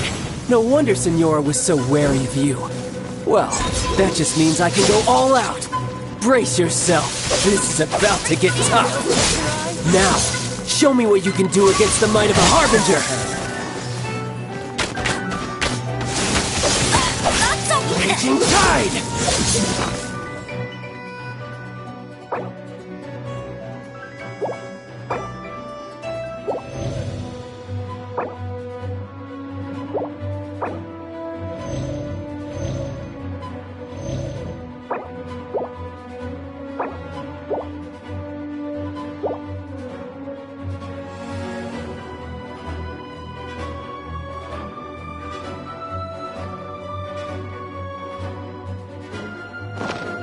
Bet you can't keep up with me!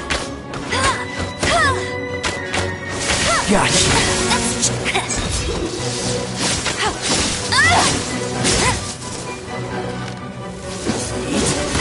Bet you can't keep up with me!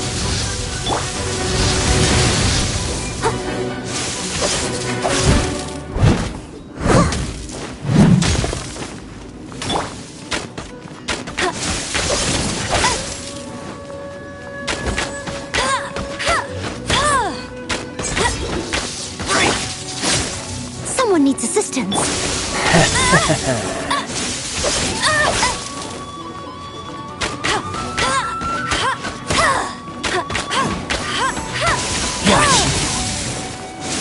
Let it rain!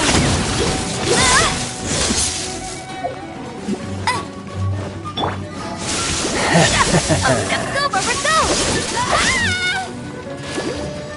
I'll protect us!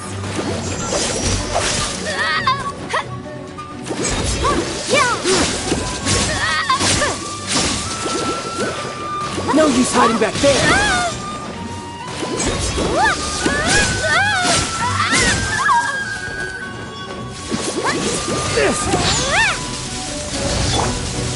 I must leave no stone unturned.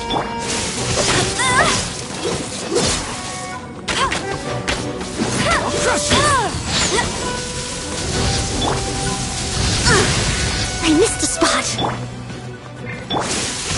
With the wind!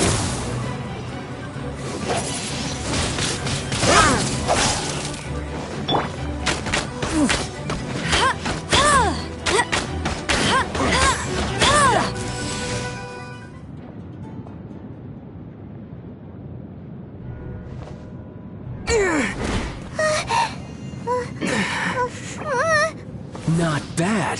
Your swordsmanship is quite impressive. But that's about as far as you'll get.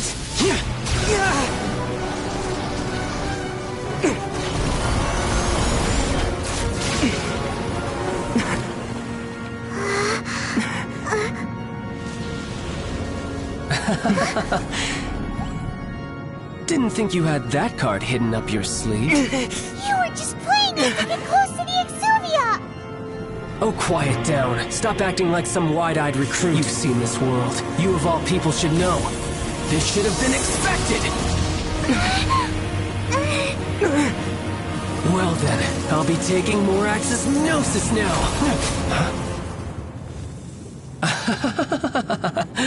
I see. Well, this is most unexpected. You beat me to it, didn't you?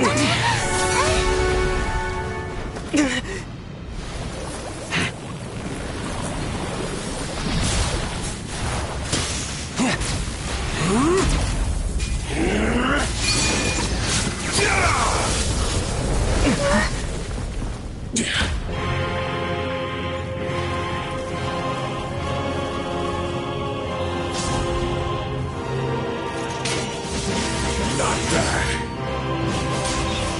But this is going to cost you!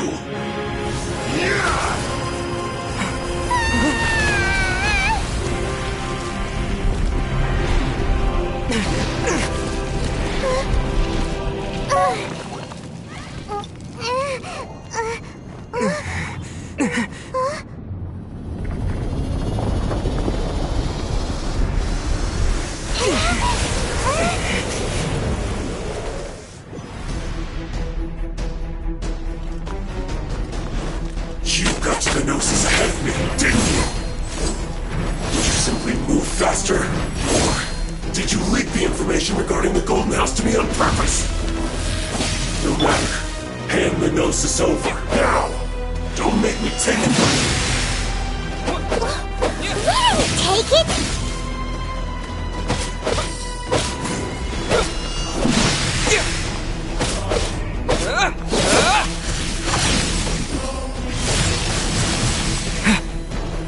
Come on, we can do it!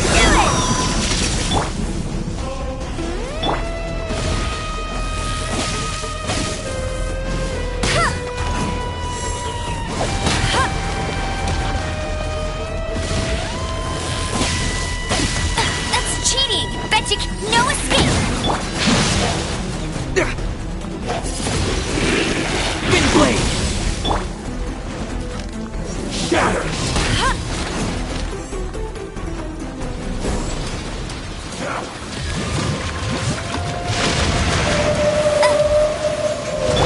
I must leave no stone unturned.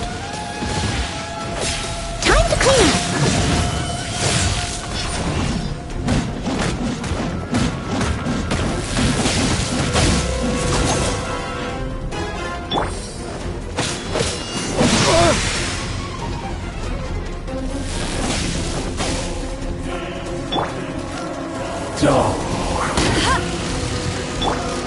Leave it all to me.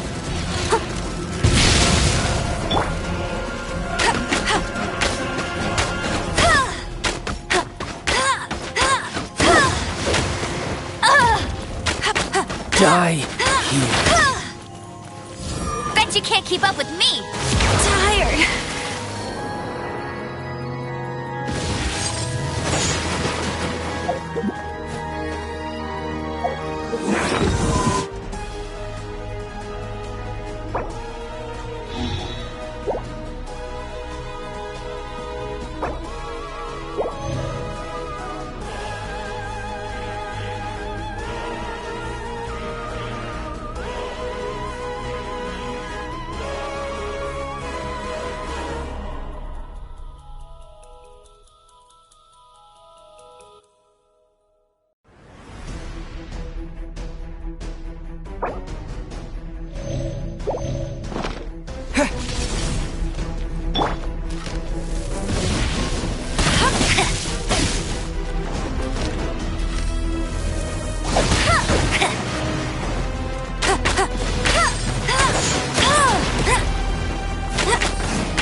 Tired! Not so hard!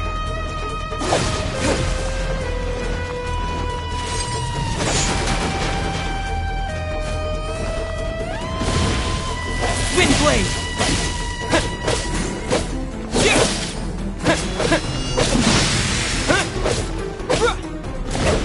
Windblade!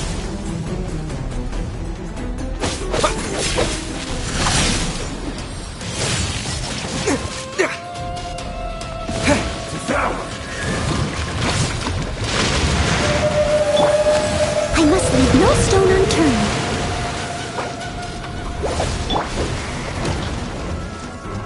Die Windblade!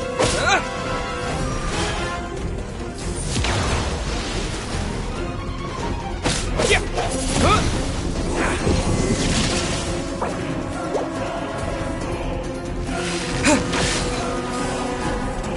Windblade!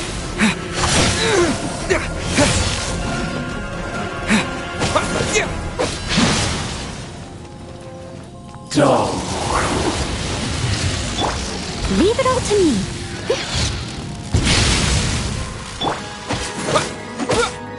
Windblade!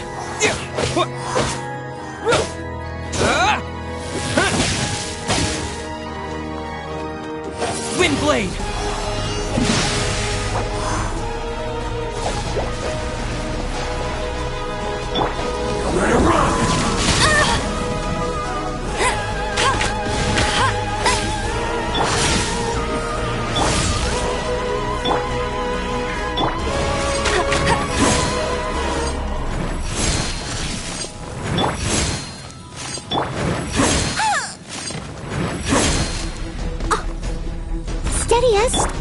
die. Let the show begin!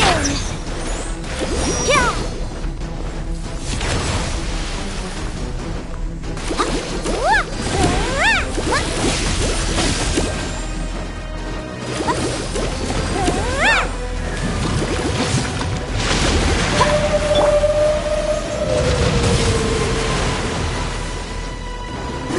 I must leave no stone unturned.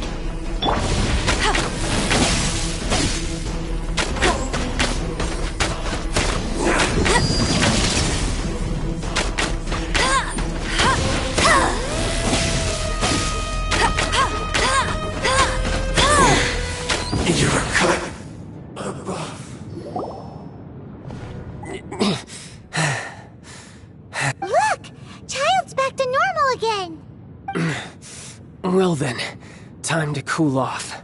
It seems the burden of the foul legacy transformation was too great for my body. I lacked the opportunity to think this through. And now that I consider the matter more carefully, you never had any chance of beating me to the Gnosis. You had no connection to the Gnosis, no matter where it had been taken. That's what we've been trying to tell you! We didn't take it! Your show of ability today far surpasses that of Signora's initial assessment of you in Mondstadt.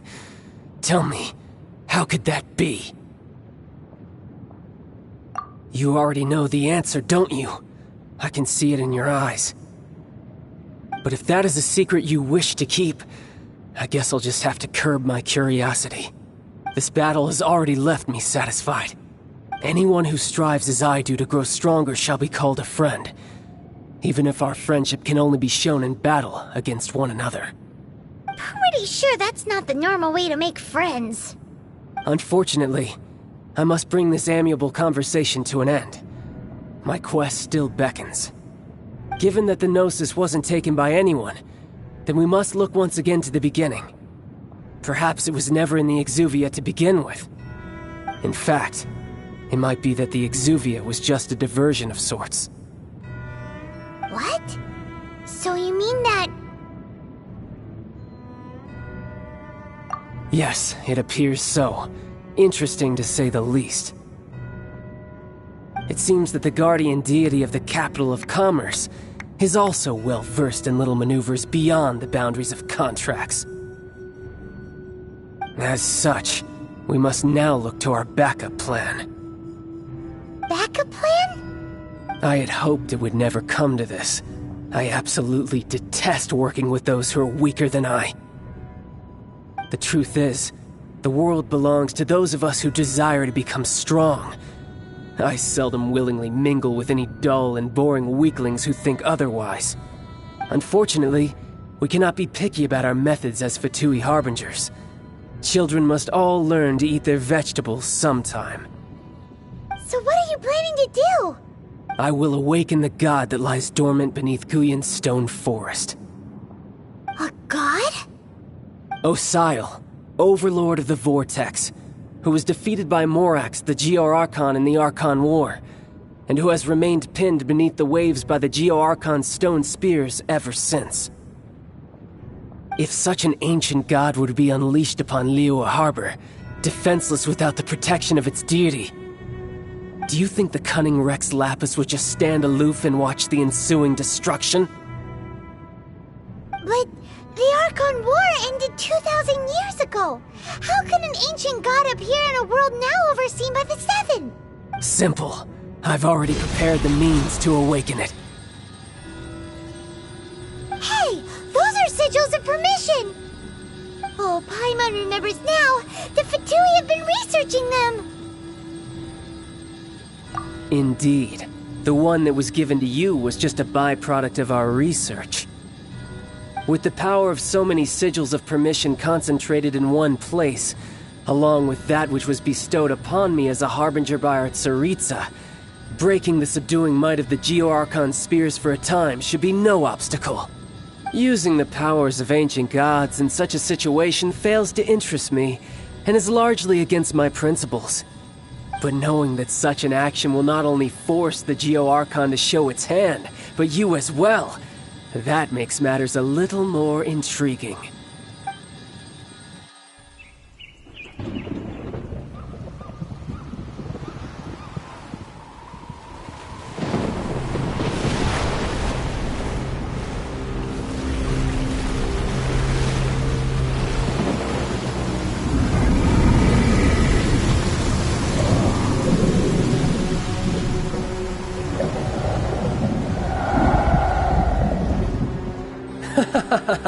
Let's see.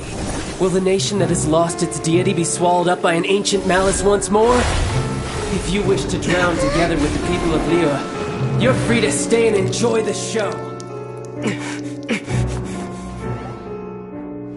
Huh? He's already gone! That guy is fast! What's going on?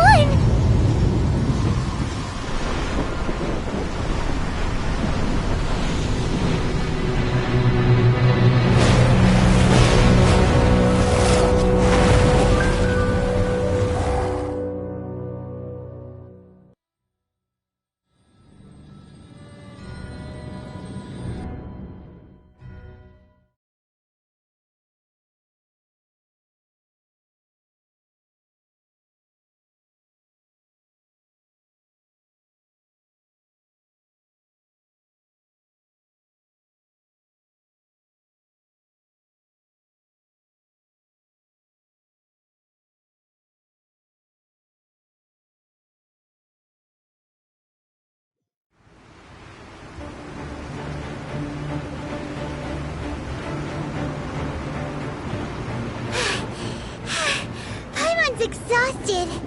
If we hadn't happened to see the Jade Chamber flying over just as we came out of the Golden House, we really wouldn't have known which way to go. Did we make it in time? Is the Overlord of the Vortex still in the sea? It hasn't destroyed Liyue yet, has it? What are you doing here? Huh? Hold on. It's the Adepti. What are you doing on the Jade Chamber? Paimon thought you were arguing with the Qixing. Is the fighting over? Faced with a calamity of such magnitude, we have agreed to put our differences aside for now and unite against this common enemy. Oh, Paimon gets it. So how do you plan to defend Liyue? Just seeing this Overlord of the Vortex guy puts a pit in Paimon's tummy, even from all the way out here. It's not just you. We've got new Millelith recruits who can't even stand at attention without shaking. The force of an ancient god's presence seems to be too much for ordinary people to handle. Which is why we must stop that monster before it gets any closer to Liyue Harbor. So the Archon War was fought 2,000 years ago against enemies like that thing? Now that's scary. So will the power of the Qixing, Millelith, and Adepti gathered here be enough to stop that god? We've already discussed this together, and our conclusion is... not necessarily. What? But all of you are supposed to be the guardians of Liyue. Can't you think of something? One certainly could. Huh? The Qixing did once research the matter of the Guizhong Ballista when it piqued their fancy. And as fate would have it, one who did craft the Guizhong Ballista with one's own hands is here. For what could you mortals ever learn of Adepti mechanisms? Yet it would take one, but a little tinkering to turn this ballista into an engine of war beyond your wildest thoughts. I suppose this is one blessing from the Adepti that we should be thankful for. So be it. We shall use the upgraded Guizhong Ballista to fight off that god. All the Adepti here can lend their strength to man it. We haven't a moment to spare. Our battle begins now. Yep.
Sentai are manning the Guizhong Ballista.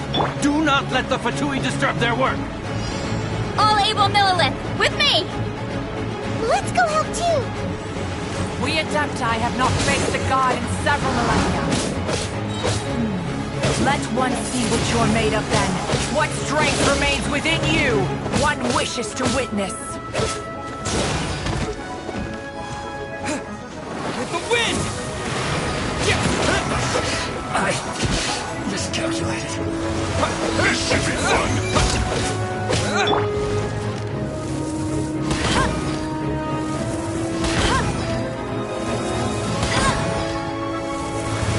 Not breaking a sweat!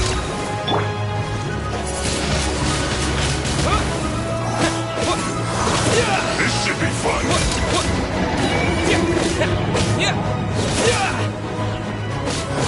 It isn't time for a break yet!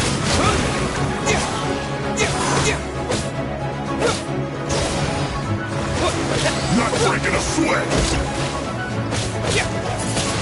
Wind blade! No slacking off! With the wind!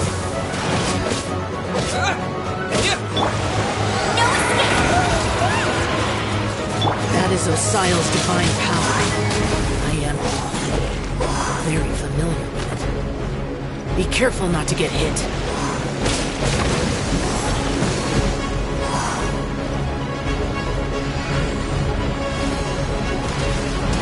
The Fatui! Their attacks are unrelenting! How daring. Snezhnai's diplomats will answer for this afterward. Every last one.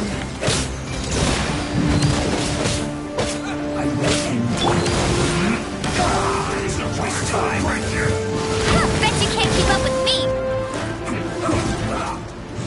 The ancient gods attack me again! There are so many between two! We can't Were you about to say we can't hold them, children?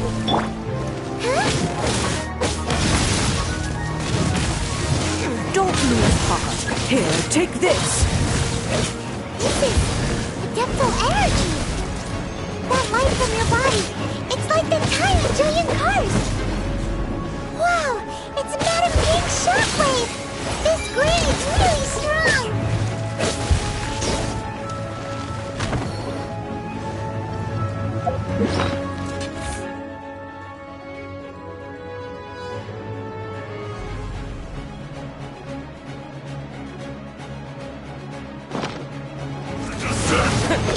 Disappear!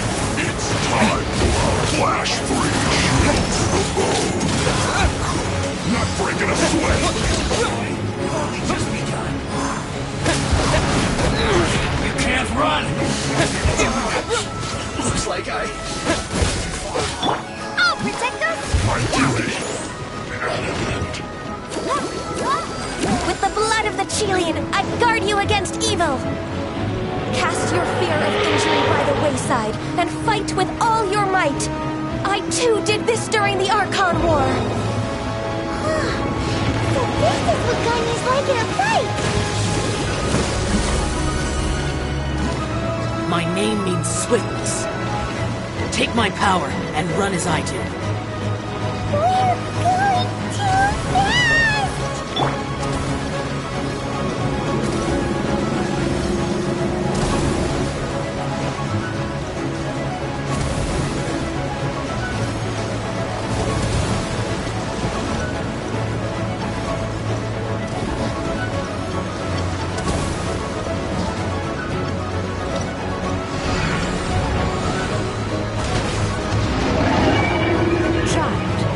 Strong in body and spirit. Perhaps you can withstand 3 forms of Adeptal energy at once. This will hurt a little. Please bear with us. Once you've adapted, try to use them in battle.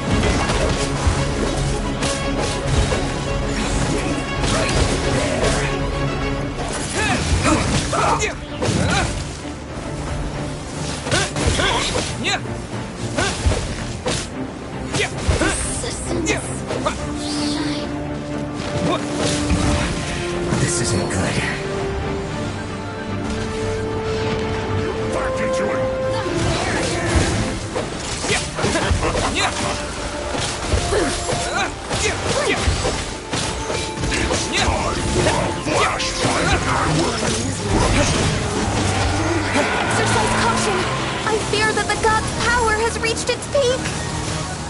In other words, if we hold here, there's nothing worse to come, right?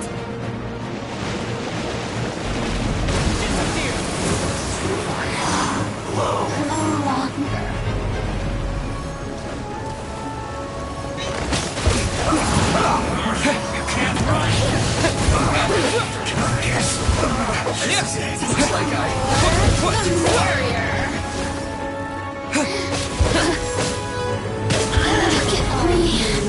Here to play with me. right there. This is I guess this is it.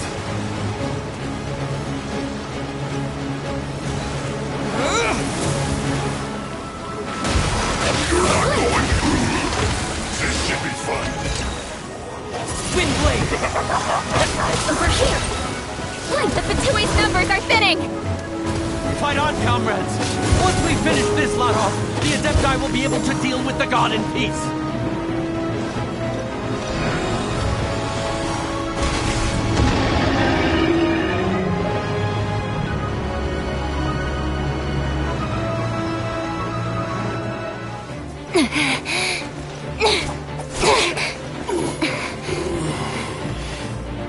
The interlopers are no more. Now we may commit ourselves fully.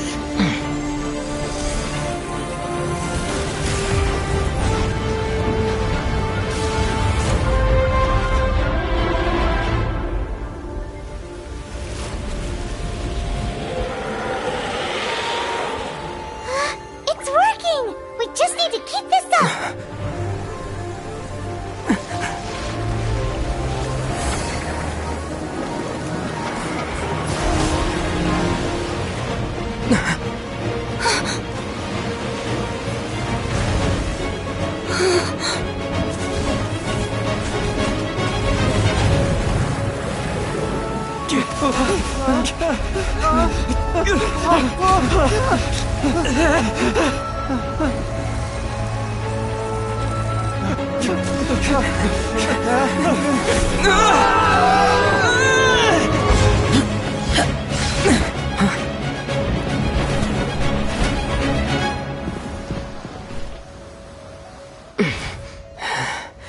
Be careful now.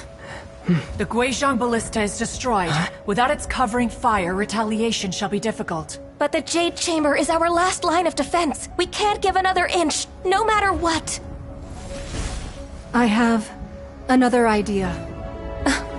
What do you mean, Lady Ningguang? I'll sacrifice the Jade Chamber. What is the meaning of this? I understand. Traveler, lend me a hand. Farewell, old friend. Goodbye for now. Let us meet again in the future.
Is it finally over? The ominous aura of that monster has indeed begun to fade.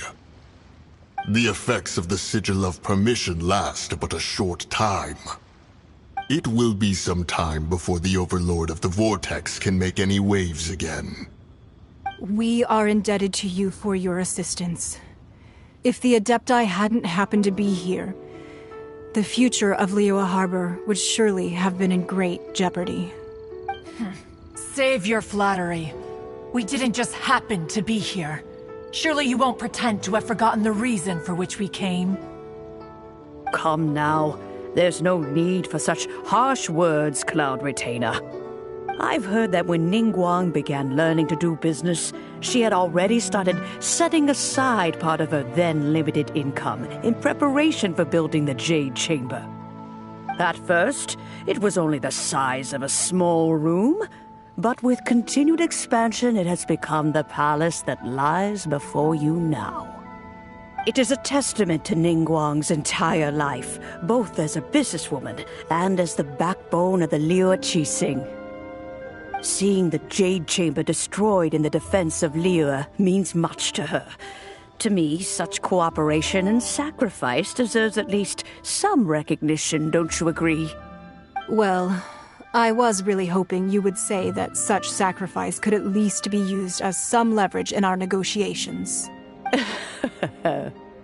Thank you all for hearing me out. We know very well why the Adepti came here today. But please forgive us. We cannot yield to your wishes. Oh? 3,700 years. According to our records, the Adepti signed a contract with Rex Lapis to protect Liyue 3,700 years ago. Even to this very day, Liyue and its lands have stood the test of time, immovable as stone, just as it was thousands of years before. This is truly no small feat. But that does not mean that the Liyue of today is the same city as it was all those years ago. Do not merely cast your protective gaze upon the land. Instead, focus your sights on our city and each of the citizens that dwell within it. Are you questioning our means of protecting Liyue? I mean no offense. I simply hope that our Adepti forebears would see Liyue in a new light. Forebears, you say? One doubts you would be fit to be part of such a lineage. This morning, Rex Lapis appeared to me in a dream. What? In the dream, I yearned to tell him that we Qixing, though mortal, are equally bound to the contract. Each passing generation of the Qixing leaves many things of value to be inherited by the next generation. I also thought to tell him how the past generations of Qixing had strove under his rule to survive in our mortal world, establishing a network of contracts which has since come to be known as trade. But I dared not speak. I could only gaze at him in silence until the moment I awoke. Ningguang. Yet another perspective. What are you trying to say, Outlander?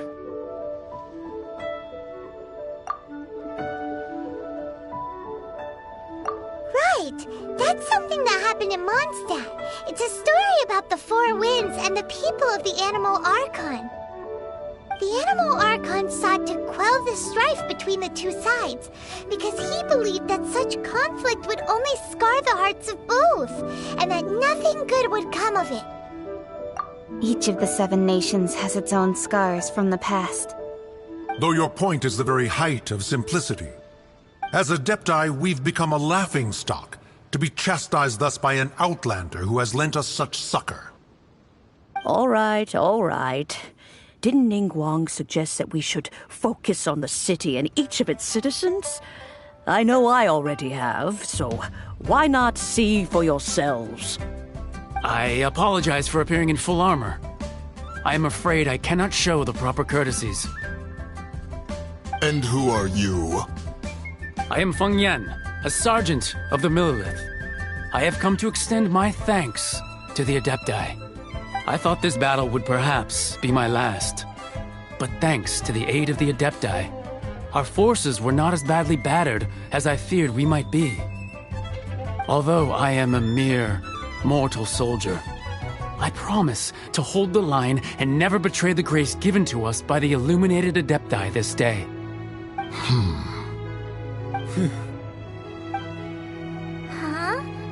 Why does everyone look so down? Didn't we just beat that big monster? Weren't you frightened, dear? It was quite the predicament. I wasn't afraid.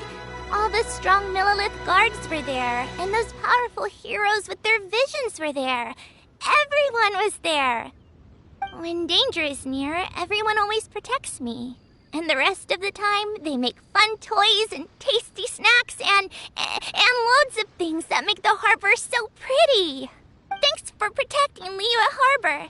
Please come visit us for the next lantern rite. Unfortunately, we wouldn't be able to participate. Huh? Because we are Adepti. Oh, okay. It must be hard being an Adeptus. Aww.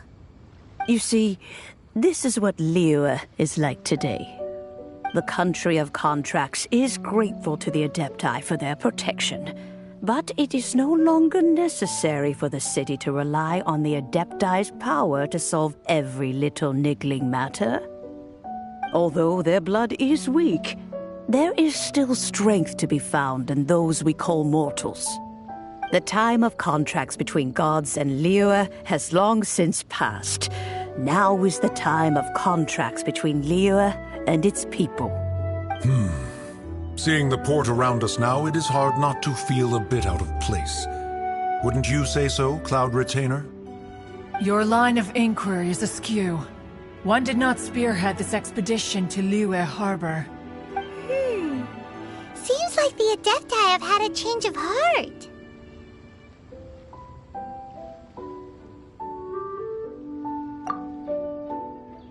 Let us return now. Eager to leave, Conqueror of Demons. Yes, one understands what the Conqueror of Demons means. The city of Liyue has changed much after our long separation. One fears that by the time one finally grasps the new contracts of Liyue, you humans would have once again changed the place beyond recognition. Fair enough.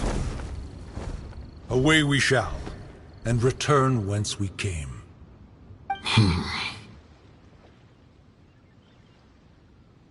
Since we Adepti have consensus, then one shall persist no further. But how will we ensure that the Liyue Qixing will not simply exploit their power once we depart? In my view, that is still a thing to be guarded against. All right, Mooncarver, you needn't worry.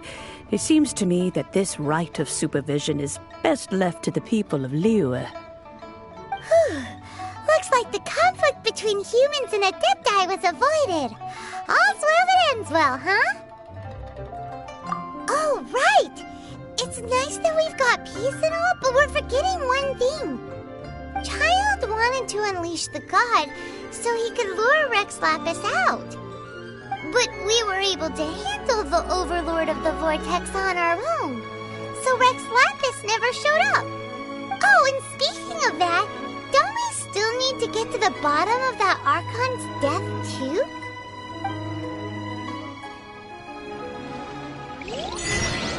Hyman doesn't get it.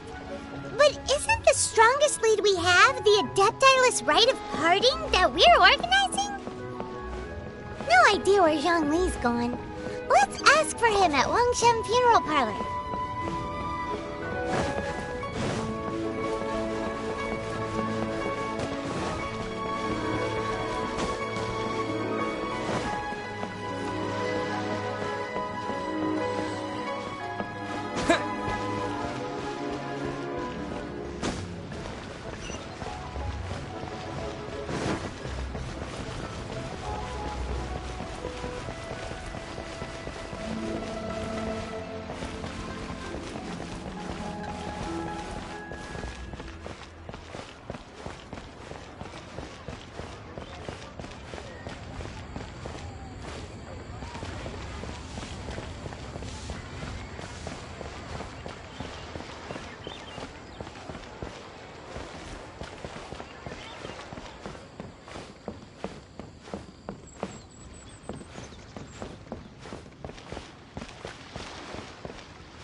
Is there anything I can do for you two?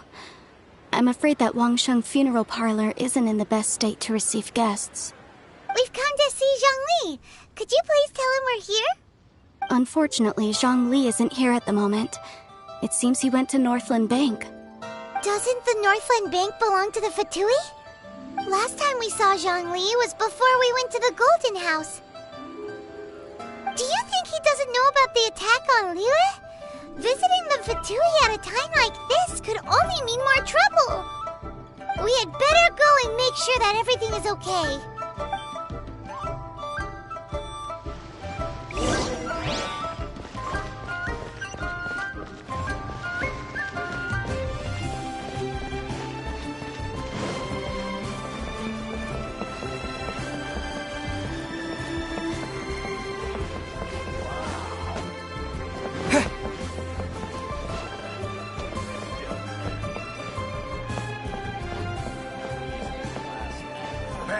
Cuisine is inedible. You like cuisine?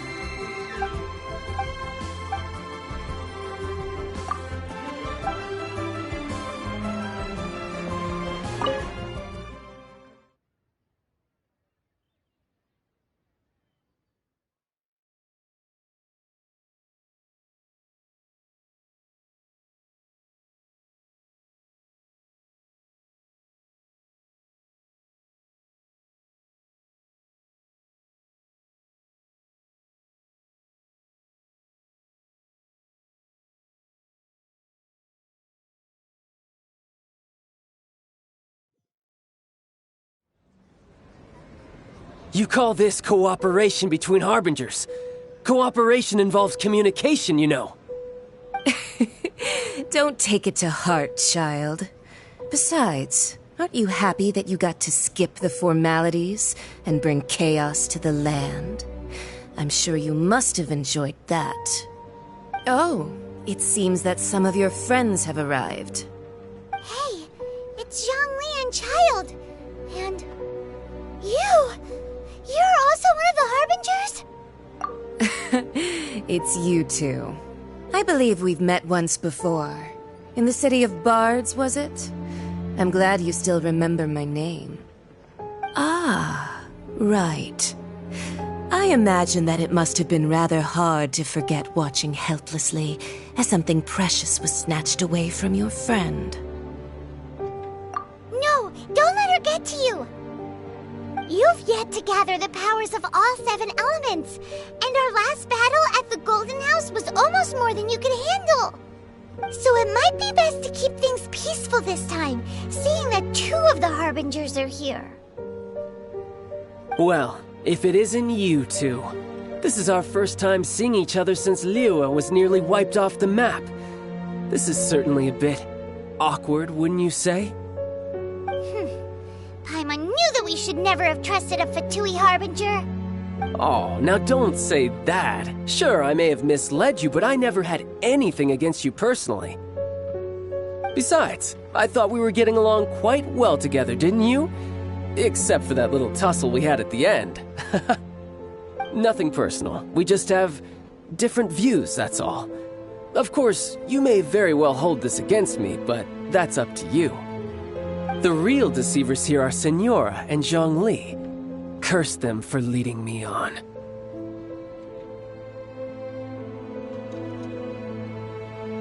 So actually, I think...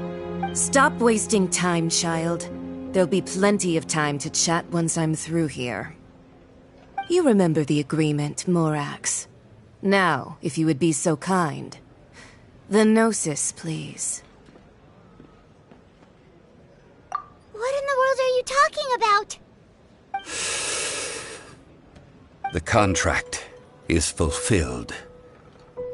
That which thou seeketh is now bestowed unto thee. For my promise is solid as stone.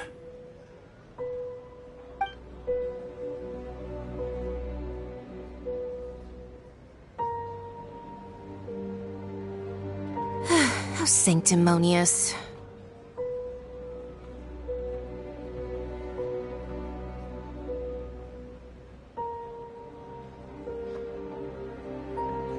What? So you're the Lord of Chio? No, wait! That's an exciting twist and all, but why give the Gnosis to the Fatui? I do not give it for free. I give it as agreed upon in the contract, for it is a matter solely between the Tsaritsa and I. Yeah, you don't think you went a little bit too far with that whole fake death thing? Everyone was preparing the ceremony for you, and splat! This big dragon falls out of the sky, and all of Liyue goes into an uproar. Talk about a disaster. Gathering all the forces that had been bubbling behind the scenes, and then stirring them together in a pot that was bound to boil over. That's what he wanted to see, am I right? Wait, what? Perhaps it's best that I explain. As you know, I've dwelt upon this world for more than 6,000 years. I witnessed the founding of Liyue, together with the Adepti 3,700 years ago. Even boulders that can withstand whirlpools will erode with the passing of time. I kept convincing myself that cracks had not begun to form, and that the end of my time had not yet come. Until one drizzly day, as I was strolling along the harbor, I heard a merchant tell one of his workers, "You finished your duties. Go ahead and call it a day." I stood motionless among the crowds, asking myself, have I already finished my duties? Oh, Zhongli. But as I began to consider relinquishing my divine role, I soon discovered that many reasons still remained to not hastily depart. Was Liyue, the city I had dwelt in for so long, already prepared to enter its next age? I decided that a test was needed in order to reveal the answer. So I feigned my own death, and gathered the cast of Childe, the Adepti, and the Liyue Qixing to play their roles together on the stage that was Liyue.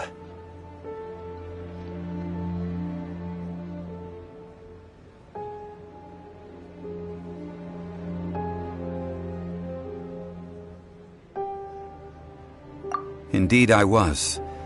The Gnosis, which I had kept for so many years, suddenly seemed to have lost its meaning.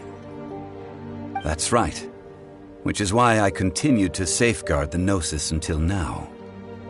So you mean that if the chaos ever reached the point of no return, you would simply appear and use your divine powers to bring Liyue back under control? Of course, and it would have been all too easy for him too. Just as a child quickly matures after losing their parents, so has Liyue matured when faced with the death of its deity. I was pleasantly surprised with the finale of the show that you all put on. Why, you even deserved an encore. The Adepti deserve the greatest applause, considering their years of seclusion. They hardly recognized the city, yet faced with such a crisis, they exerted the greatest amount of restraint. Not only did they manage to cooperate with the Qixing, but in the end, they even tried to understand the heart of the people.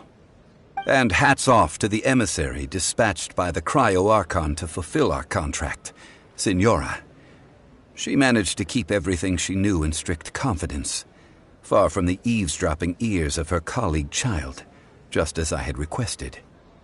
All the while, I carried on as Zhongli, and fulfilled the traditions of Liyue in this mortal form. Thank you for walking that path with me, traveler. These things were all a part of my script. The only unforeseen plot twist was the conduct of the Liyue Qixing. I had expected them to do no more than the Adepti, to come to the defense of Liyue. But when all was said and done, they seized the opportunity to supplant Liyue's divine protectors, and used the subsequent power vacuum left by my death to quickly gain complete control of Liyue. Huh? That doesn't sound good at all! Ha! On the contrary, I think it is excellent. I had always feared that it was too soon for them to take over from me. And it was also that which I longed for the most. As such, this is the best parting gift anyone could have given this god of old. Hey, what about me? Doesn't anyone feel the least bit of remorse for deceiving me? You've practically kept me in the dark! I think that thanks would be more appropriate. You certainly played no small part in all of this, wreaking havoc and turning the city upside down. The Lord of Geo ought to thank you for your performance, if anything. If you hadn't created the pressure of a battle between mortals, adepti, and a god, the lump of coal resting in the hands of the Geo Archon, Liyue, would never have been able to become a dazzling diamond of a city. Huh? Just whose side are you on, mocking me like that? Are you itching for a fight?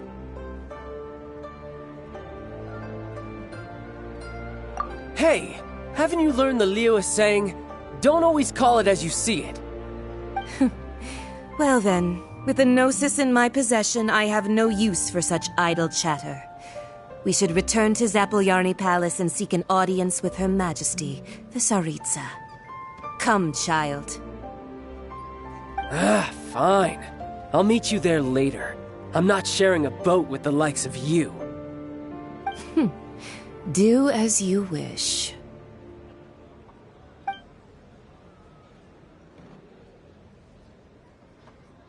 Now then, is there anything else you wish to ask me?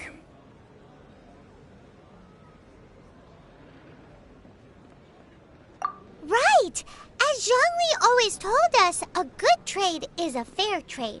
Paimon has no idea what could be a good trade for a Gnosis. Realistically speaking, there is no such thing.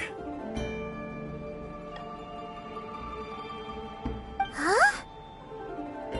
However, I am the god of contracts.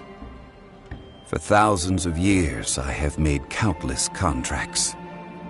If the deal was of no benefit, then I certainly would not be inclined to agree to it. My agreement with the Cryo Archon will be the last of my contracts as the Geo Archon. My contract to end all contracts. As for the bargaining chip that the Tsaritsa used to balance the scales, uncover that answer for yourself in your future journeys.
Today's the day of the rite of parting. Although the star of the show is fake, we spent so much time trying to organize it, it would be a real shame not to go there now.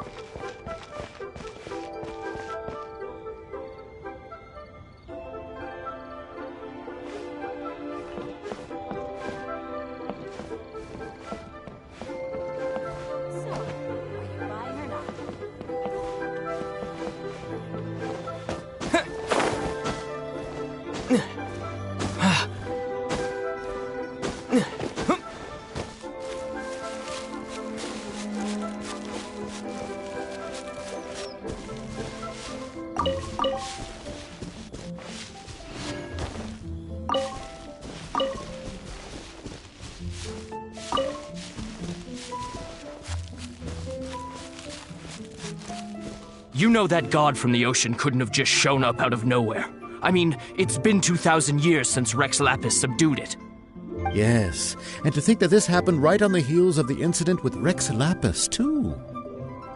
Say, do you think the person who assassinated our lord and released that evil god might have been one and the same? Now that you mention it, that's very possible. Yes, it's very possible indeed. I mean, it all fits together. That person must have colluded with the evil god to harm Rex Lapis. Oh, that wicked, black-hearted scoundrel. Still, what sort of supernatural prowess must this person possess to be able to do such things? I have never heard of such a person in all my years. Ah, forget it. Guessing's no use to us. Look, the Millilith over there looks like he's about to make an announcement. Let's hear what the Ministry of Civil Affairs has to say first.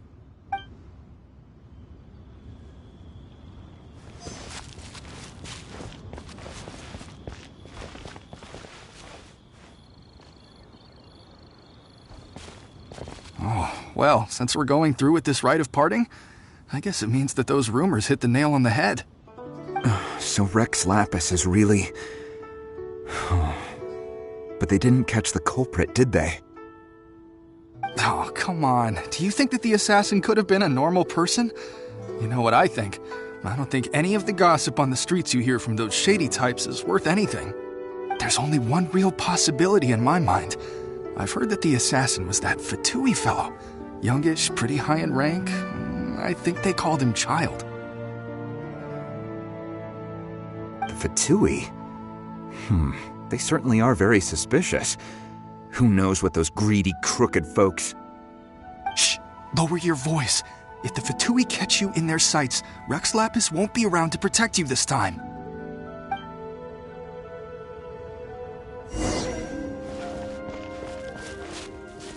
Be mindful of your personal safety.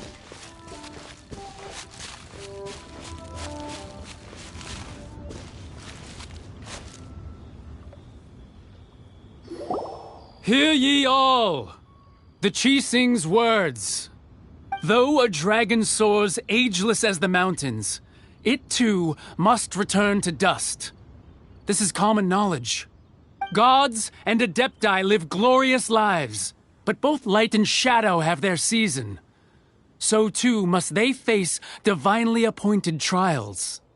Rumors and hearsay abound on the streets that Rex Lapis was murdered. Now, let the truth be revealed.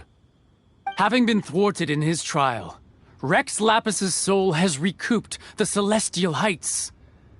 He beseeches the people of Liyue to grieve not and to let not their hearts be saddened.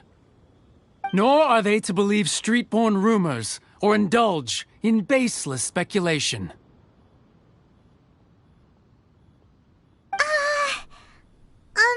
Paimon needs a translation on what the Qixing's announcement said. So that's how they're spinning it. Something feels off. Why would they suddenly give up looking for the murderer? Not to mention how this excuse sounds like something they just made up on the spot. Could the Qixing already have known that Rex Lapis wasn't dead? But Zhongli said that neither they nor the Adepti knew anything. Did Zhongli tell them in secret after his gnosis changed hands? Exactly, right? Ooh, seems like the rite of parting has been going on for a while now. Let's go have a look.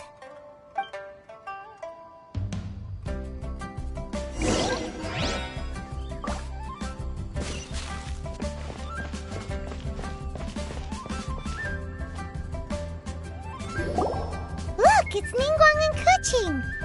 Are they saying something? Are their speeches over? As said previously, Rex Lapis's soul returning to the heavens is the end of the contract. And it is also the end of an era. 3,700 years of contracts burnt and reduced to ash. We, the people of Liyue, were indeed prosperous. But blinded by our prosperity, we forgot that time can be pitiless. The long, unending dream of our Archon walking among us. Now that we have awoken from our dream, we must learn to say farewell. Will you stand with us as we re-establish our contracts? As we build a new age of prosperity? So concludes the words of Her Eminence the Tianquan. Does Her Eminence the Yuheng have anything to add? Huh? Is she looking this way? Traveler. Yikes! She really is looking our way! Is that the traveler who they say defeated the ancient god? So young. The Liyue Qixing always repay their debts. And as you have heard, our eyes see far and our reach is long. Name your price. You deserve that much. Whoa!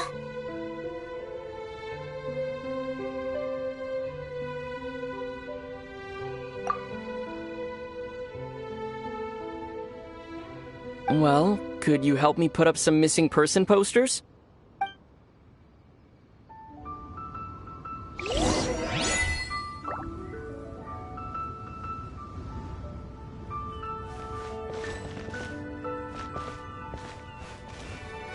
Roping you in was possibly the most masterful move we could have made.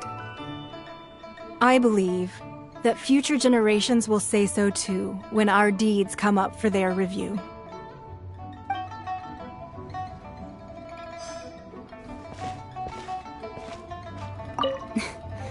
Why, you... Were you just trying to look cool earlier, or are you really that selfless? If you were looking for someone, you could have just told me that in private.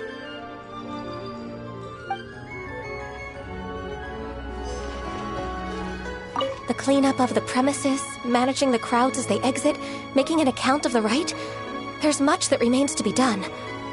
I didn't miss anything, did I?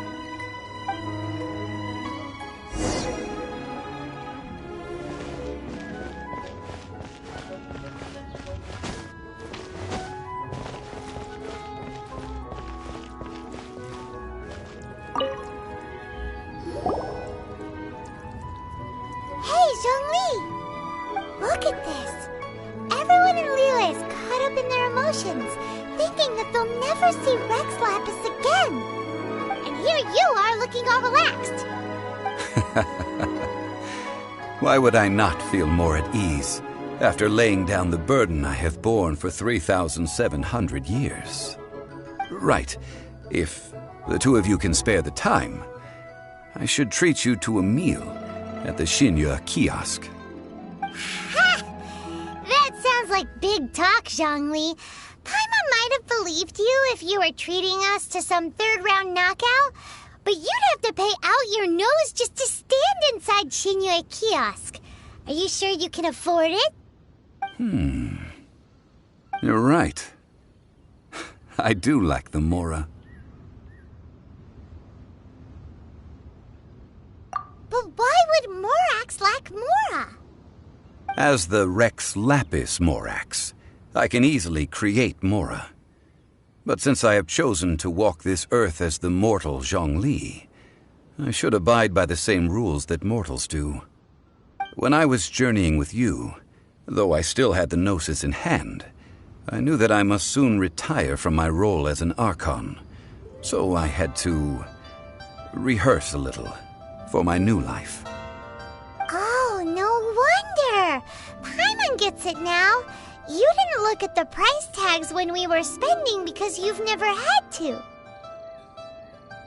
But since you weren't used to not being able to just make more Mora as and when you wanted to, you had to try becoming a parasite to society who lives off of other people's credit. Well, we were only spending Fatui money. You don't have to say it like that. In the City of Commerce, we do not merely exchange money or goods. We also exchange knowledge, memories, and foresight. as well as positions, roles, and lives. The Archon Morax could never experience life as the true mortal Zhongli could, no matter how many times he descended to be with his people. I must thank you for that. I will treasure the memories that I made as Zhongli, traveling the streets of Liyue with you. That is true. But there is no journey that does not end. No meetings without partings. Paimon thinks that we should make a move and continue our search for the Seven. I fear that continuing your journey may be difficult. The nation that neighbors Liyue by sea, Inazuma, is presently closed. Yes, the nation has been closed by order of its deity, the Electro-Archon Ball. And just as the people of Liyue preferred to call me Rex Lapis, she too goes by another name among locals in Inazuma. Paimon thinks we've heard that one before. Raiden? That is the case. And since Raiden is also the shogun of the Inazuma Bakufu, people call her the Raiden Shogun. That said, though people at the wharf were saying that the situation in Inazuma is very tense, Paimon doesn't remember that always being the case. It wasn't that bad last year. Zhongli, since you're Rex Lapis, shouldn't you know something about what's happening there? Just how did Inazuma become a closed nation? It's because of visions. Visions? When faced with circumstances beyond their control, humans often bemoan their lack of power. But if a person shows true strength of will at a desperate and fateful moment in their life, the gods will look upon them with favor. This is what visions are. Magical foci bestowed upon those who have been acknowledged by the gods. Uh-huh. That's how people in Tibet see it. But starting from last year, the Raiden Shogun began promulgating the Vision Hunt Decree. Vision Hunt Decree? Yes. It was an order to seize all visions within Inazuma's borders, and to inlay them upon the hands of a statue of the 1,000-armed, 100-eyed god. They want to seize visions. But why? Aren't visions blessings from the gods? I should think that in the Raiden Shogun's eyes, it is precisely because they are divine blessings that they should be under the sole dominion of divinity. Whoa, that's harsh. The Animo Archon is the god of freedom, and the Geo Archon is the god of contracts. For her part, the Raiden Shogun is the god of eternity. It seems as though she has finally decided to eliminate any unstable elements that could pose a threat to her eternal realm. The fact that even I, the oldest of the seven, have now passed away, will only strengthen her resolve to pursue eternity. Knowing her, she must have again quoted that adage she is most fond of when proclaiming that decree to her people. 7 ideals for 7 gods, and of these, eternity is nearest unto heaven. All right then. Was there anything else you wish to know?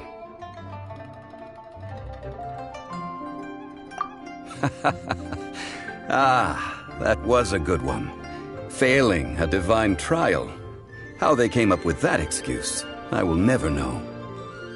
That said, the reason why the Qixing were so eager to resolve the incident and stop pursuing the culprit was indeed because they received news in secret that Rex Lapis was not dead.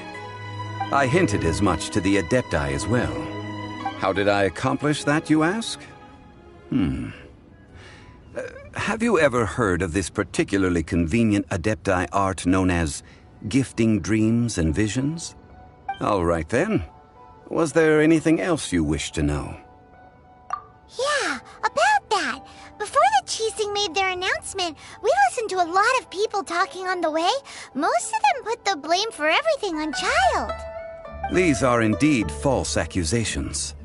But it remains undeniably true that Childe did send people to the Jade Chamber to prevent the Adepti and the Qixing from defeating the ancient god.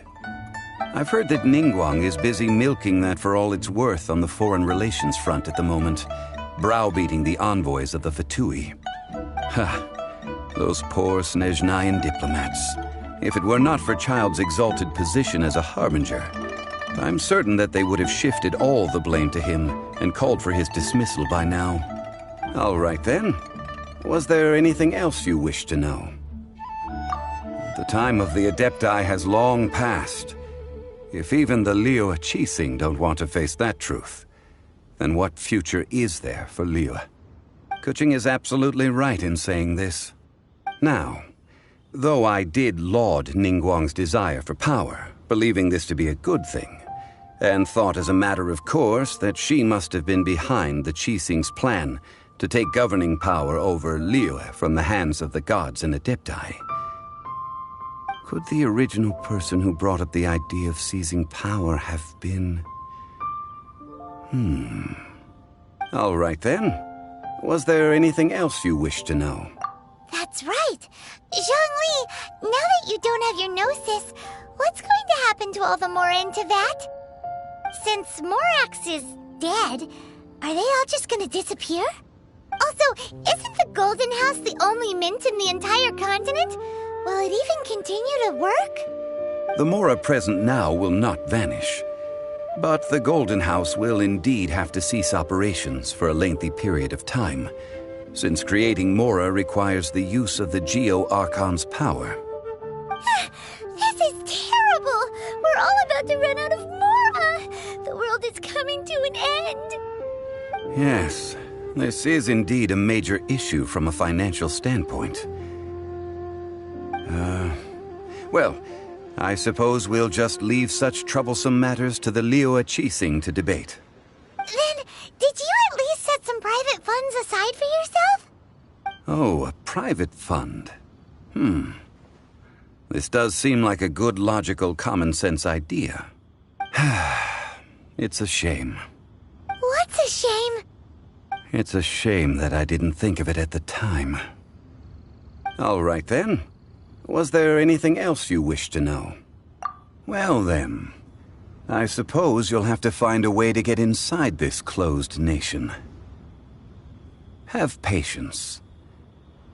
I suspect that some serendipity must first come into play.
try something new at the Wanmin restaurant.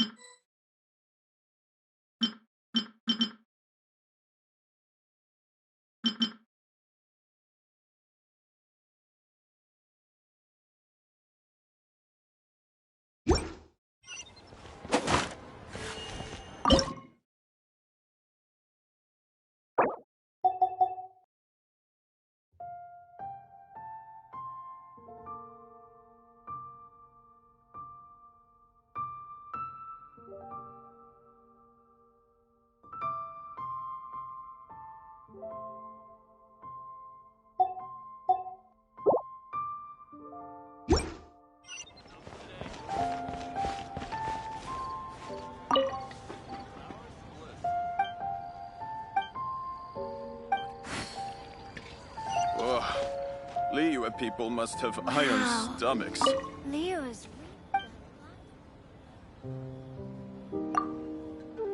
Tasty chop.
I think I may have tried something new at the Wanmin restaurant.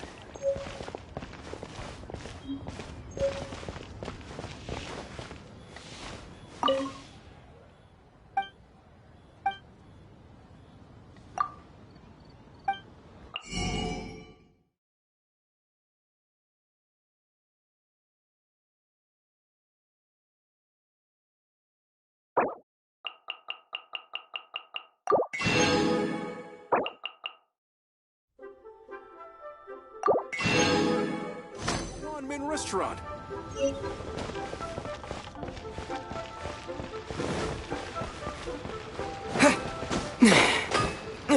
Anfang's Ironmongers, here to serve.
Ad Astra Abyssosk. Welcome to the Adventurers Guild.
Error.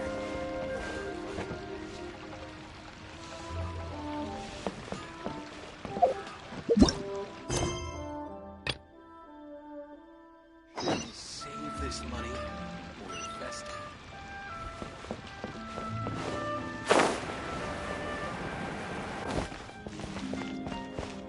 Made another handsome sum today?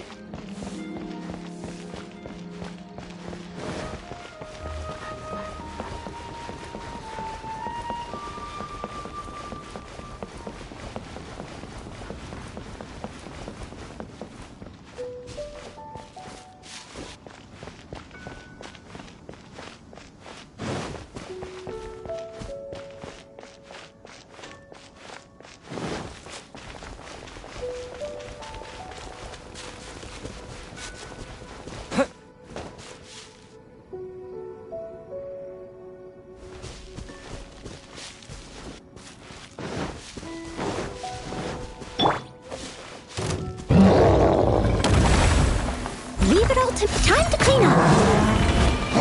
I'll catch up.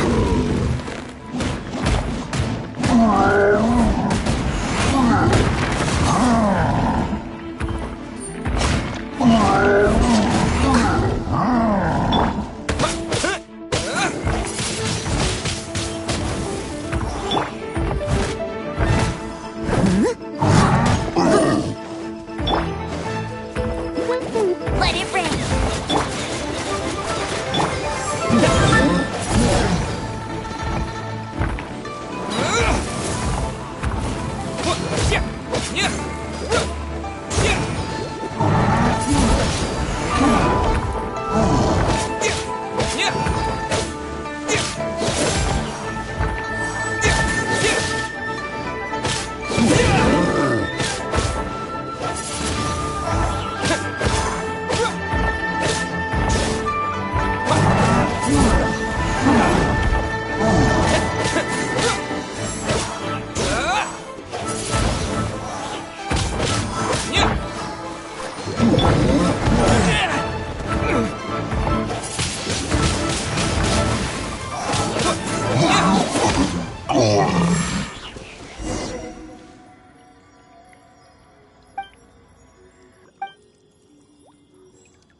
You